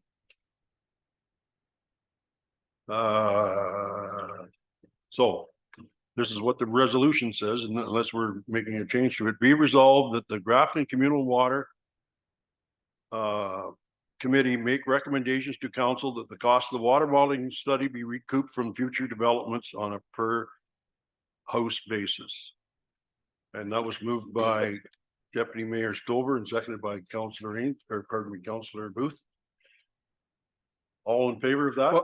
Well, I'm just asking whether or not you'd make a friendly amendment that we defer it Defer change it it? to back, because we're meeting in a couple of weeks, aren't we? Or next week. I believe. Next week, yeah, the 13th. Okay, So Could we do defer it to that? the water committee. okay. And should we have the planner involved in that too? Well, that's how it all got confused, is because the planner did come to the water committee months ago. And that's how it's got on all this schmozzle. Everybody's agreed we need the study and they put it in the budget, but they're arguing about who should pay for it. And that has never been resolved. So I don't think, I mean, the planner's more than welcome to come, but I don't think it's going to resolve anything. I think the committee members need to discuss this and flush it out better. Okay. So I'll are you make happy that with that amendment, friendly yeah. amendment? Yeah. Yeah. All in favor? Carried. Second one is be resolved, the Grafton Communal Water Committee make recommendations to council that Lakeshore Utility Services be authorized to do a feasibility report on the possibility of implementing an elevated tower in the hamlet of Grafton. Mover and seconder. Go ahead, Deputy Mayor Stover, and seconded by Councillor Ainsworth. Go ahead, Deputy Mayor. Well, it came to mind at that meeting that, and I think this also involves the fire department too, with the pressure of the water that we're having. And we're at the point where we could be looking at a small water tower, and that would alleviate some of the pressure problems we're having with the water going through the lines. So that's where the water tower came in. And Madam Clerk, CAO, thought that there might be some grants available for this. So this certainly wasn't anything we were going to order next month. It was just something to look at. And with Chief Dawson, you were adding a few issues that you were having with the pressure with the water lines. Make a quick comment. Sure, through you, Mayor Logal. So the idea of, or the reason why I attended the water committee was just to bring it to their attention that before more construction, more building is permitted within Grafton or the service area of the water, so that you could look at it now as opposed to waiting until there was a problem or an issue. It was also brought forward that with the Grafton Heights development that's going in, if there is a blurb or a bit of a drop in the water system as it sits now, that they would be under a boil water advisory several times a year, because there are blips, and we do get notices at the fire station. The fire station is the only place at this moment that gets that besides the MRF. So it was trying to be ahead of the infrastructure so that you're not fielding a ton of complaints and or issues in the future. And through your Mayor Logal, there was a boil water advisory, I believe in May, was it April or May? And that's what kind of got us thinking and talking about this. And are you saying with a possibility with a tower that would stop that? Mayor Logal, so the way the water system is designed, you have two wells currently. So if you look at the left side of the building versus the right side of the building, the left side of the building has two water pumps and also a big red fire pump in the center of it. The right-hand side of the building has two water pumps. So each well has two water pumps. What happens is if anything goes down or an issue on the left-hand side of the building that exists the fire pump can no longer be used because they have to shut down that entire side until it can be repaired. So there was not any redundancy built into the water room when it was built, the infrastructure. So the other issue is that both water wells are pumped through a 4-inch opening that then feeds into our 12-inch opening in our water mains, then our 8-inch water mains, then our 6-inch water mains. So the 4-inch opening, when you look at any type of water system, you are limited to the size of your smallest opening. So that's why we don't have enough water pressure, water volume as well to even feed one fire pump to its maximum capability of a fire truck. So that is also the need for additional fire apparatus. When you look at a water tower eliminates the need for a fire pump. And so the filling or the size of water main coming off of a water tower would be 12 inches. And it would feed your entire system without limitation. That is the design. Well, I don't think we're gonna make any decisions today. So if you want to send that back for a further investigation by the water committee and whatever, but that's probably a big thing. You must go ahead. Well, plus, when they say do a feasibility report, what does that cost? Mhm. I mean, I don't want to send it to Lucy and then they say, oh, that's $20,000 and we'll get back to you. And it's like, let's get a general cost of, I'm sure there's some places in Ontario that have built a small little water tower. And then I think we should be right now dealing with the well, which we've got Yeah. going on, make sure that gets off and we're done properly. And then we can look at that because as I understand right now, Chief, it's a potential problem in the future, but it's not a problem right now. And Mayor Logo, if I may, in that discussion, Madam Kemp was saying that there are grants that come available from time to time. So that is how that discussion started. Okay. So what do you want to do? Send it back to the water Yeah. committee? Go ahead, Mike. You know, I just say, yeah, send it back to the water committee and, you know, I wouldn't spend a penny on this yet until we kind of have some kind of an idea. Cause I agree 100% with Councillor Booth. You say feasibility study and we're right back into the same boat of paying out money for something that we may not even use. Yeah, I tend to agree with you. Let's get them to give us a ballpark figure Yeah, and go from there. I believe in the study, the fellow from the county for the Lucy said he could get like a ballpark figure for it. Okay. Yeah. Well, let's send it back to the committee and get a ballpark from them to start with. All in favor? That's carried. The third one we have is be resolved, the Grafton Communal Water Committee make recommendations to council to review and amend the current water system bylaws. Can I get a mover and a seconder for this? Moved by Councillor Booth, seconded by Councillor O'Neill. Discussion? Councillor Booth. I'd just like to say, I'd like to defer this to the water committee too, because that was the whole idea why we kept the water committee, is to get into these discussions. Let's dig out all the information. And the water committee should be coming to council with a report on this to say, this is what we've done and this is what we suggest. I don't want council to be sitting here for hours, basically going through the current water system bylaws and stuff like that about, and this is more who gets charged what, whether you're on standby or you're paying full and this and that, to review it all. I think that's something that the water committee should be doing and then come back with a full report here. Thank you.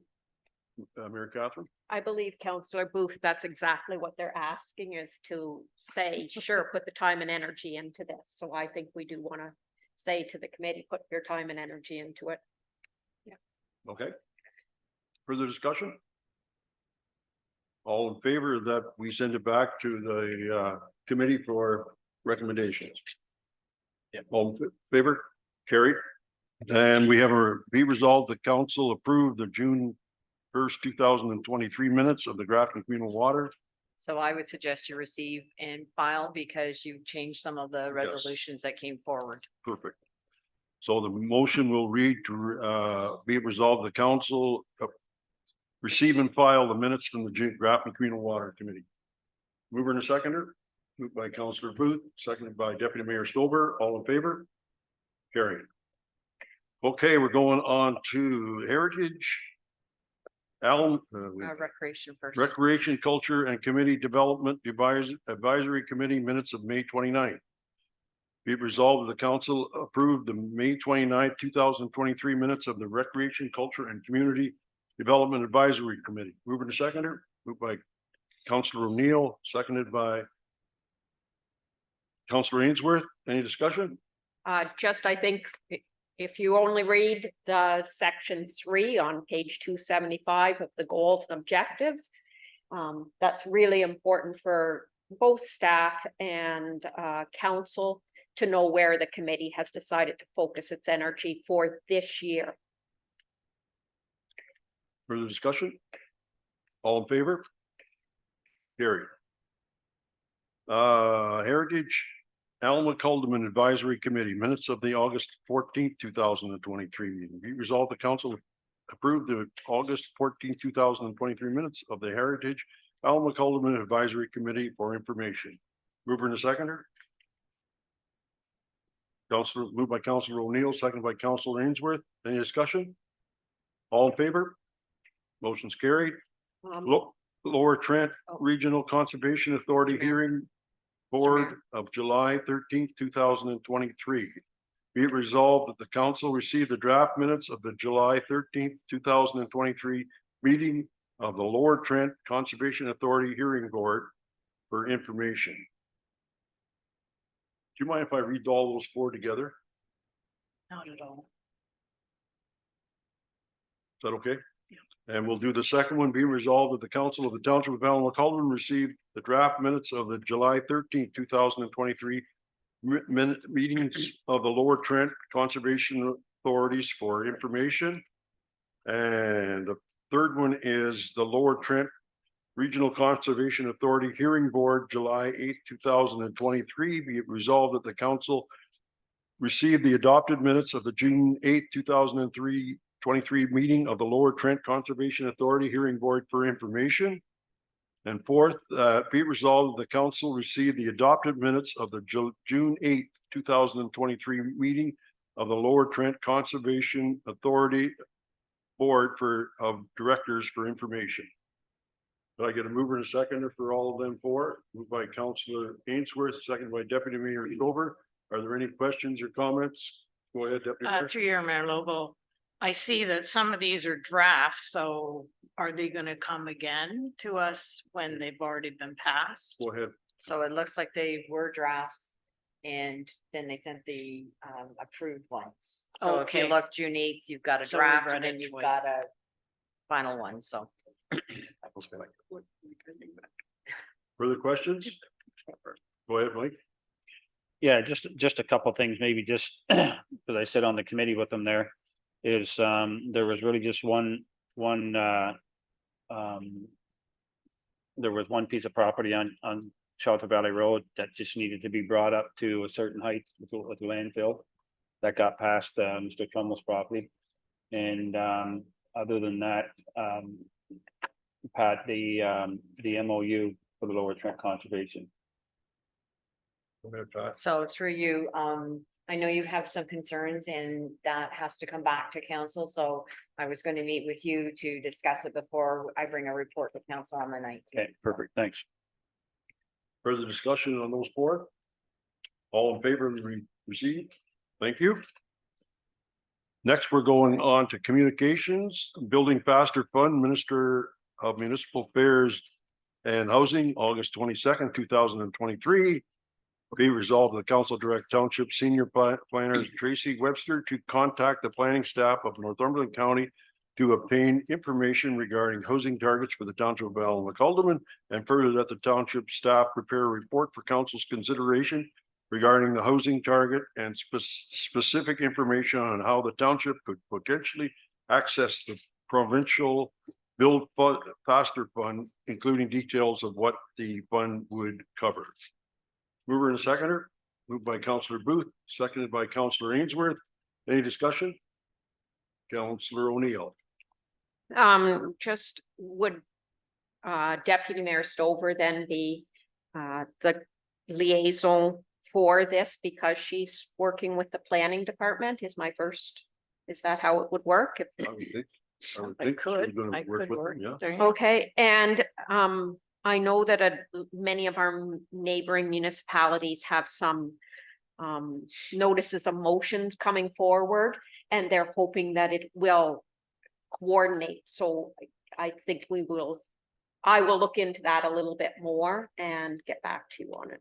Yeah. The real kicker is the planner contact the county, correct? Yeah, so it's my understanding that the county of Northumberland would have targets that each municipality would be have available to them. So I think it's important for our planner to contact the county planner to find out what our targets are and then bring a report back to council. Yeah, that would work better. You have something else? Absolutely. I was the chair of the Haldeman Fort at that time, so as part of being the landlord, I was attending those meetings and then got that report. So yes, there's some really good information in there. And I'm just making you guys aware that there's this other bit that's circulating in behind where counselors are trying to coordinate efforts. So it's the same goal. Yep. Just getting everybody on the same page on this. So I was just, my first question sort of went, should I be bringing Joan into that discussion with me? Or sorry, Deputy Mayor Stover into that discussion? All in So- favor? Carried. Next one is immediate release, Elmwick, Alderman and Grammy win, keep the county clean challenge. And would you like me to read all of that? I would like to see your cup there. Actually, the intent was because one of our leading staff members who coordinated this is on holidays this week. Otherwise, we would have brought 2 or 3 of the staff people up to do most of the coordinating and present that to them. So Oh, I'd like to. you're do ahead that of time. Following meeting, October 3rd meeting. October 3rd. Yeah. Make sure everybody's there. Yep. Okay. So all in favor of receiving that for information? And I'm putting it on the website. And social media. I guess, did I get a mover and seconder? Nope. Okay, moved by Councillor Booth, seconded by Deputy Mayor Stover. Further discussion, all in favor? Carried. Okay, next we have 15.3, we have some information. Be resolved that the council receive the written submissions from the township residents regarding concerns related to Bird's Eye View Gaming Farm for information. And we had a letter from M. Levy and N.J. Corcoran. Can I get a mover and a seconder for those? Moved by Councillor Booth, seconded by Councillor Ainsworth. Any discussion? Yes. Yeah, through you, Mayor Logo. So this is something that we kind of got to keep up on because I think there's probably some stuff going on there behind the scenes to getting all this licensing done and all this stuff that whether there's trying to find the right word to say here. Whether they're, go ahead, Pat. Yeah, So just for council's information, both Tracy and I met with representatives from the Ministry of Natural Resources last week to discuss the licensing, and there has not been a license issued. We did make the ministry representatives aware that there needs to be a rezoning. And once the rezoning is applied for, then it becomes public. And the people that are in that area within 300 feet of the property will be getting notification. And then that's the opportunity for them to come and speak before council. I can tell you that Mrs. Corcoran had asked to be a delegation, and I'd suggested to Nancy that we wait until it becomes a public meeting. I said, have her put the concerns she has in writing so that council is aware of what's going on. And I can also tell you that Tracy has reached out to the individual who is leasing the land to undertake that project. And also the person who owns the land, we've sent them a registered letter saying that it's not zoned properly so that they're aware of it as well. okay, So perfect. just to answer your question, Mike, there's lots of stuff going on behind the scenes. Yeah, good. Yeah, and Dave's involved in it too from the bylaw issues as well. So I'm happy that things are progressing as fast as we can. All in favor? Carried. Next, we have a report from Impact Property Assessment Update. Be it resolved, the council received the Impact Property Assessment Update dated August 17th for information. Mover and a seconder. Moved by Councillor Booth, second by Councillor Ainsworth. Any discussion? All in favor? Carried. Municipality of St. Charles retaining surplus proceeds from tax sales. Be resolved, the council received the correspondence from the municipality of St. Charles regarding retention of surplus proceeds from tax sales for information. Mover Can and I, seconder. can I just, Oh, okay. I just want to make, because council, new members of council may not be aware, but in the past, when we had tax sales, if there was any funds over and above what was required to pay our taxes, it went into an account. And then if the owner did not claim it within a year, it came back to the municipality. And then as the municipality received those funds, they could use it for various things. So I know in one of my former municipalities, we use it for a folding machine.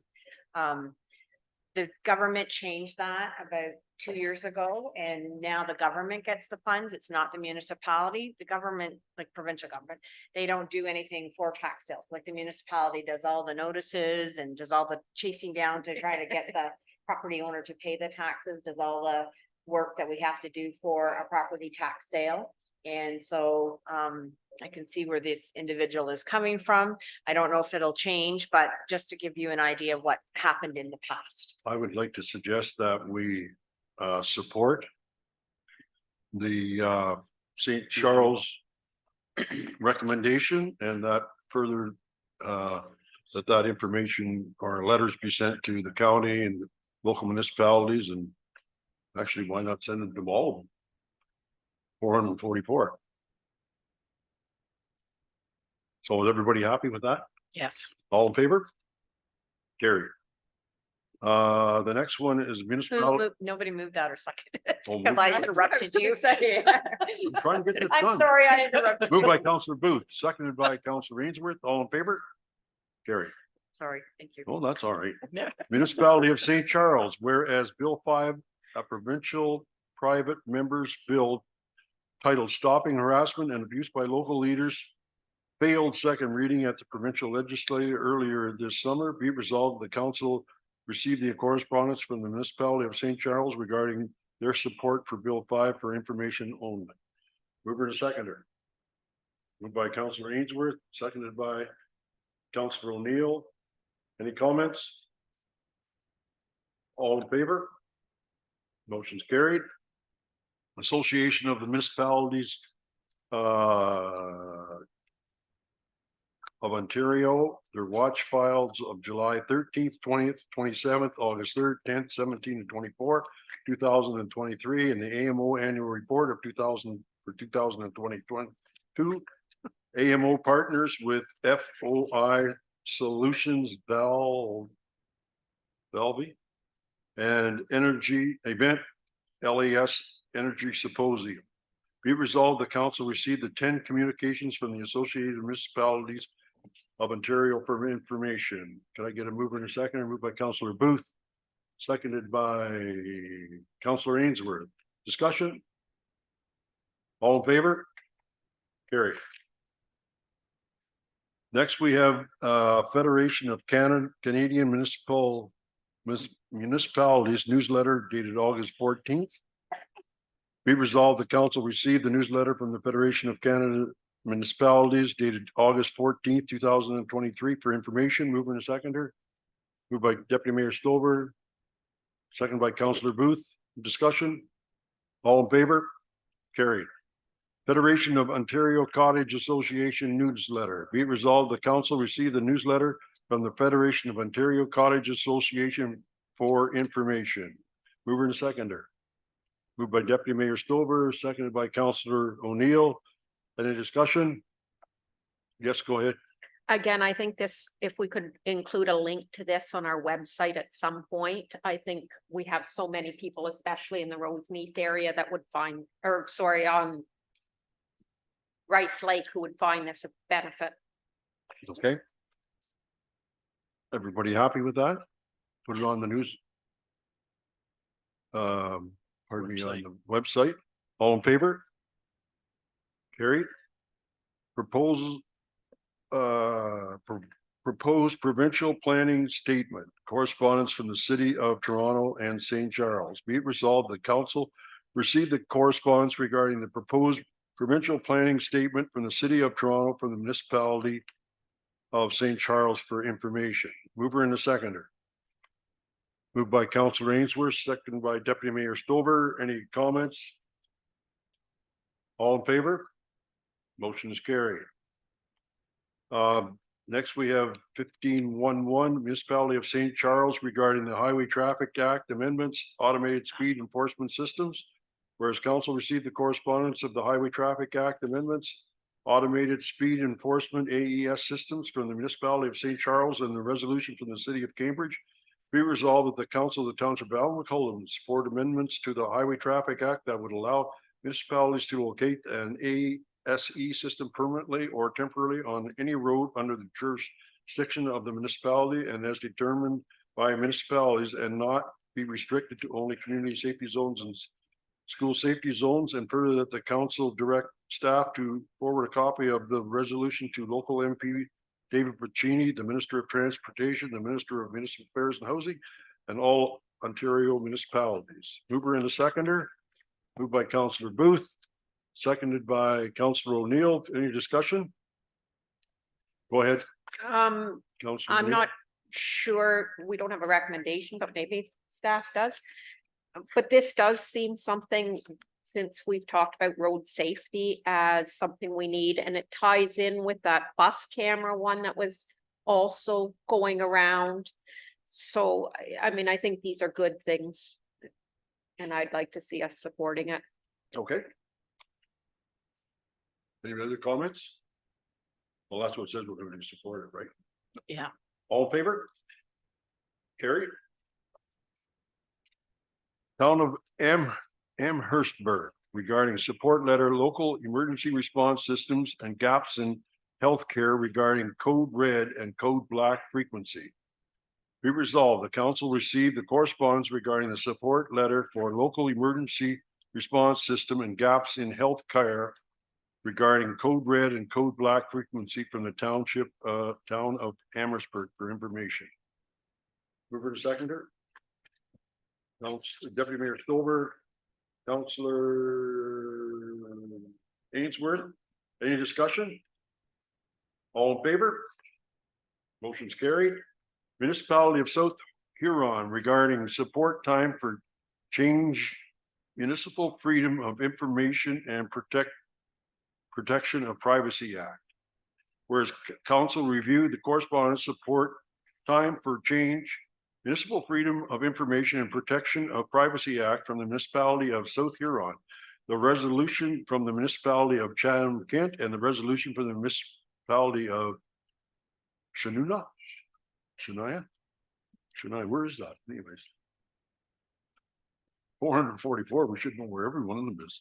Be resolved that the council of the township of Allen would support amendments to the municipal freedom of information and protection of privacy act to address societal and technological changes in addition to global privacy concerns and consistency across provincial legislation, and further that the council direct staff to forward a copy of the resolution to the local MPP David Pacini, the Minister of Government and Consumer Services, the Information and Privacy Commissioner of Ontario, AMO, and all Ontario municipalities. Mover and a seconder.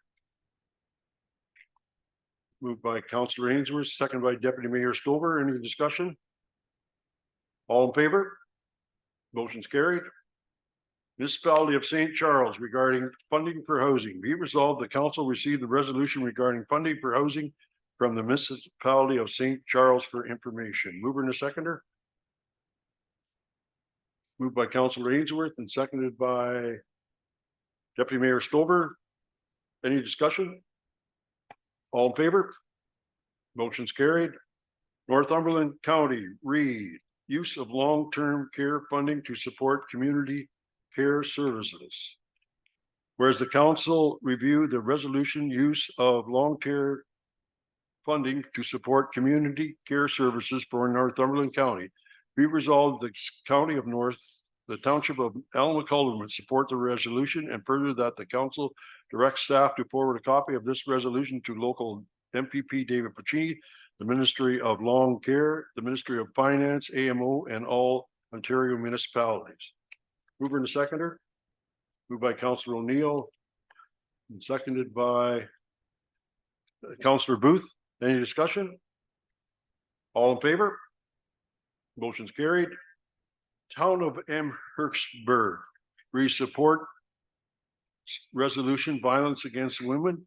Be resolved, the council of the Township of Allen McCollum received a resolution regarding the violence against women from the town of Amherstburg for information. Can I get a mover and a seconder?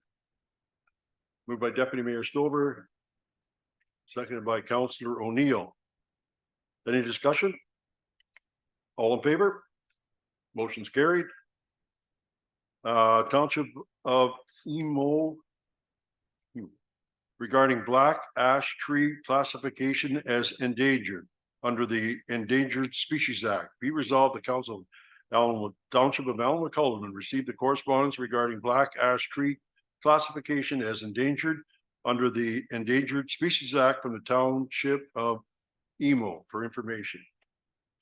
Mover and a seconder. Moved by Councilor O'Neill, seconded by Deputy Mayor Stover. Any discussion? All in favor? Motion's carried. The next one is a treaty assembly initiative for 2023 regarding making Halloween accessible. Be it resolved that the council have received the treat accessibility initiative 2023 regarding making Halloween accessible for information. Can I get a mover and a seconder? Moved by Deputy Mayor Silver, seconded by Councillor Ainsworth. Discussion? I'm wondering if we could add to that motion that we forward this information to the library and the arena. So to Elaine Skinner and Matt, so that it can be used in those facilities to get out to our community. And for those who may not be aware, there's already been some very good work done within the village of Grafton, or the hamlet of Grafton, to make sure that accessible Halloween trick-or-treating is available. Good. Okay, Moved by Deputy Mayor Stover and seconded by Councillor Ainsworth. are you okay with that? Yes, yeah. amendment? You okay, right? All in favor? Motion's carried. The Township of Severn Climate Emergency Just Transition Transfer. Be resolved, the county received a correspondence from the Township of Severn regarding climate emergency just transition transfer, JTT, for information. Mover and seconder. Moved by Councilor Ainsworth, seconded by Councilor Booth. There any discussion regarding this? All in favor? Carried. 3 o'clock. Can we continue on to get the bylaws done, or do you want to take a break now? I I would, guess we still got a fair bit. I would like a break. You'd like a break? Just Okay. 5 10 minutes. 5 minutes? 10 minutes. Okay, 10 minutes. Gonna have it all done by 3:30. Yeah. So you need a motion Okay, to so we recess? need a motion to recess, moved by Councilor Booth, seconded by Councilor O'Neill. All in favor? Motion's carried, and we'll be back at 3:10. Thank you. Okay, we're back from recess. I'd like to get a motion that we go back into regular council, moved by Councilor Booth, seconded by Councilor O'Neill. All in favor? Motion's carried. We're going into bylaws, bylaw 92, 2023, being a bylaw to repeal bylaw 67, 2023, and bylaw 68, 2023, and to appoint an acting chief administrative officer for the corporation of the Township of Allen McCollum for a 6-month term from September 18th, 2023 to March 18th, 2024.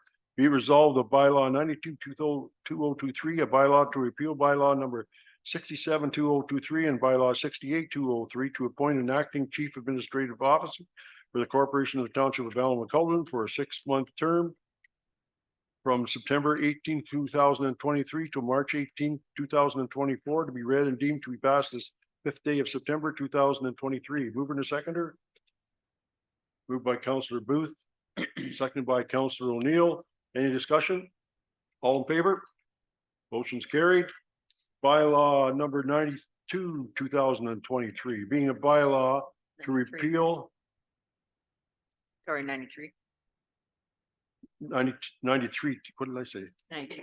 93, okay. Be resolved that bylaw 93, 2023, being a bylaw to repeal bylaw number 122-2022 and to appoint a clerk for the corporation of the township of Alma Calderman for a 12-month term from September 18th, 2023 to September 18th, 2024, be read and deemed to be passed this 5th day of September 2023.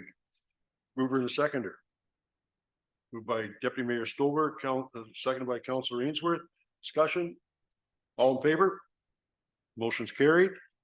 Bylaw number 94, 2023, being a bylaw to repeal bylaw 71, 2023 and to appoint a committee of adjustments secretary treasurer.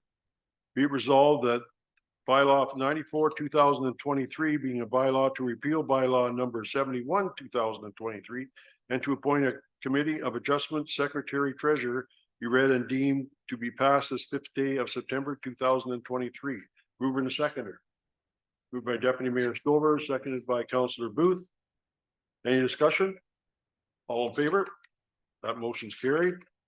Bylaw number 95, 2023, being a bylaw to allow for an encroachment agreement 52618 Curtis Point Road. Be it resolved that bylaw number 95, 2023, a bylaw to allow for an encroachment agreement 52618 Curtis Point Road in the township of Alma Calderman be read and deemed to be passed this 5th day of September 2023. Mover and seconder. Moved by Councillor Ainsworth, seconded by Councillor Deputy Mayor Stover. Any discussion? Go ahead. I Councilor wouldn't O'Neill. mind a little bit of background on this. So I'm assuming this is a process that's been going on. Go ahead, Pat. So there is a well that is located on the township road allowance. And this is one of the road allowances that we've been stopping up and close run this way. This road allowance runs this way. We don't want to stop up and close this road allowance, but because the well is there, we have to give them an easement for the well to be on our property. So they just recently sold the property. So this is the new owners asking for the easement to have the well on our property. And Go ahead. sorry, this is an existing well that's in Yes. good order. Yes. Okay, That we're not held responsible in any way for the water, for the safety, for anything at all. No. Good. Okay. Further discussion? All in favor? Carried. Next one is bylaw 96, 2023, a bylaw to amend Schedule A procedural bylaw. Be it resolved that bylaw 96, 2023, being a bylaw to amend procedural bylaw Schedule A, be read and deemed to be passed this 5th day of September 2023. And we have to mention that there was a slight change? As amended. As amended, okay. Mover and a seconder. Moved by Councillor Booth, seconded by Deputy Mayor Stover. All in favor? Motion's carried. Notices of motion. First one is 17-1, Deputy Mayor Joan Stover, audio and video recording, all closed meetings. Whereas council considered the notice of motion, audio and video recordings of closed meetings and the electronic recordings of closed council meetings staff report, and whereas the Integrity Commissioner, closed meeting investigator for the Township of Alma Calderman and the acting CAO clerk have serious concerns regarding electronic recording of closed council meetings. Be it resolved that the council receive the notice of motion for information only. Mover and seconder. Deputy Mayor Stover, seconded by Councillor Ainsworth. Deputy Mayor, any comments? Just, it was a very good report and, brought up some, very interesting pros and cons. I'm still kind of in between the pros and the cons, and because each side did have kind of went back and forth a bit, and I guess it would be a big budget item, and I think I would withdraw it for this year. if I can do that. And bring it back in a year's time to see where we're at with that. So you want to amend it Amend it to and bring be it back? looked at in a year time, because it could be, I'm not sure what the cost of the video equipment and that sort of thing that's involved. So it would be a budget item, and I would defer it for a year if that's Okay, thought of council. we had a seconder. Are you okay with that? Councillor Ainsworth. Oh, Councillor Ainsworth, you okay with that? Yeah, that, all in favor? Carried. The next one is mine, and there's no recommendation for consideration. We'll do that at October 3rd, 2023 meeting. I will just comment that I got a call from some of the people that were on the Roseneath Revitalization Committee prior to COVID. And they would like to get their committee Start it up going again. again. Good idea. Go ahead. Just, it's not exactly the same thing, but they were very active in the little parquet there and the Betty from the United Church in Roseneath has now met with Brian McMillan, so that Rose project box is moving forward and they've got a location. And so that's all good news, Yeah. but it ties in, it may have been a part of the trigger for them to say, wait a minute, let's get this back, so. Yeah, I think that's entirely different, but it's good to hear that other people are maybe. they want to Yeah, be on the and- committee. Yep, Okay. So we'll wait for that one. I guess we don't have to make a motion, do we? No, it's gonna come back on October 3rd. Okay. Announcements, Deputy Mayor Joan Stover. I don't really have a lot to say at this time. I wish Madam Kemp good luck on your next career choice, and I welcome Chief Dawson on his new position and Nancy on your position. And it's good to be back, and we are going to be having a busy season. That's it. Thank you, Joan. Councillor Stover or Councillor Ainsworth. Nothing at this Tired. time. Nothing at this time? Okay. Councillor Booth. Nothing at this time, just exactly what the deputy mayor say. I wish Pat all the best and Dave and Nancy. Councillor O'Neill. again, best of luck to all of us, or all of you as you move into your new job. We also need luck. Don't you worry, we need it too. Anyway, there is an interesting discussion meeting tonight. So the Recreation, Culture and Community Development meeting is tonight, and it's got a very specific topic, which is having an open house at the ACC that is going to build interest, we hope, in some of the programs that are happening. And it is going to align with the school open house on the same night. So we're hoping that will increase attendance at it. And I look forward, I know that Jennifer Steen, maybe if she's still on, she might have something to add, but her and Deb Ward have been working on this. So I look forward to tonight's meeting and finding out where we are on that. Thank you. I guess I'm up next. I would like to continue on what Joan started, and I think everybody else has commented on. Pat, we're gonna miss you. Thank you. And we love you in our own little ways. Dave?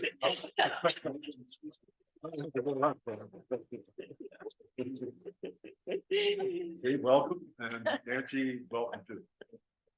I do have a couple of things. First of all, we are scheduled for the September 21st, I believe it is, or the 22nd, to do a training for all of our staff regarding indigenous practices and that type stuff. And 28 is it 28? is what we had it booked originally. Did you change it? No. Okay. I was going by, Or 29th, it's the Friday. is that okay. Well, I guess I bring it up just to make sure that we still have our chief speaker there that's going to do it. Or if we don't, we better have some other plans to recognize someone or another. Is this open to us as well? Yes. Oh, yeah. And when is it? September 29th, and it's at the Alderville, Well, it's in Alcoa, ACC, isn't it? the ACC, sorry, it's at the ACC. And the other thing I was gonna say is in the past, council and staff have wore orange shirts. And so, you just need to give me your sizes and we'll make sure that you have shirts. I don't know if Councillor Booth, if you still have yours from the past, but Oh, yeah, it still fits me too. good job. Councilor Neal? you got a comment? I think we might have a location issue in that the fair will be set up on September 29th at the ACC. So So maybe we'll have to go to the Alderville. I'll figure Or it we can go to any, out. Will they be in the, Centerton. be in the gym though, or just the old fire? oh yeah, there'll be pies and jams and carrots and all sorts of excitement in the gym. that's why I didn't want Uh, 28. Because if we could run into trouble. The other thing that I'll mention real quickly is, for your information, the county, we had a meeting this morning at the county regarding in Cotton, or in In camp. in Car, in. Camp- In in Camp. Camp, thank you. And, just to make you aware, they're, asking people to leave. Leave the Today, encampment. leave the encampment, yes. And that's in, that was in an open public meeting, so. I don't know how it's gonna go, but, and I'll tell you why, some of the reasons, and that was discussed there too, it's a major concern for, particularly the paramedics. They're in that same building and are being a little bit harassed. And blocking them from, coming in or going out. And not only, my understanding is not only during, when they're coming to work and going home from work, but also when the people need, have got a call for an ambulance service. And they're blocking them then or slowing them down. Oh. I can't tell you too much more than that, because I don't know, well, I will tell you this, that they're trying to get as many hotels. And other services, they're working closely with the Transition House and several of the other groups. To get as many people housed as they possibly can. They are running up against some challenges with, word was used was hierarchy. I guess I shouldn't be standing. Hierarchy, and some people like they're trying to talk to individuals. And there's some people saying, no, you shouldn't talk to those people because you should talk to them through me first. So. That's all I have. And we've got number 19-1. Motion to reconvene to a closed session. Be resolved, the council of the township of Alva Calderwood will recess to a closed session under section 239-2 to consider two items regarding personal matters about identifiable individuals, including municipal employees. 2B, one item regarding personal matters about identifiable individuals regarding appointments to the Nuwatan Natural Sanctuary Committee. And 2E, one item regarding litigation or potential litigation affecting the township. And one item regarding information explicitly supplied in confidence to the municipality by the province. And further that the acting CAO clerk, the deputy CAO, the human resources and payroll administrator, and the deputy clerk and the administrative assistant from the clerk's department remain in attendance. And I'm calling this at 3:27. So could I get a mover and a seconder? Moved by Councillor Booth, seconded by Councillor, our Deputy Mayor Stover.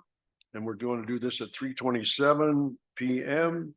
And that notice that we'll be shutting off the video and we'll be recessing back after we finish that for the final close. All in favor? Motion's carried.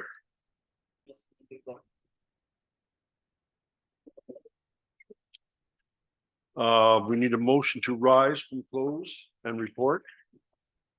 Be it resolved, the council of the township of Almaco will reconvene to the regular council meeting at 4:56 PM.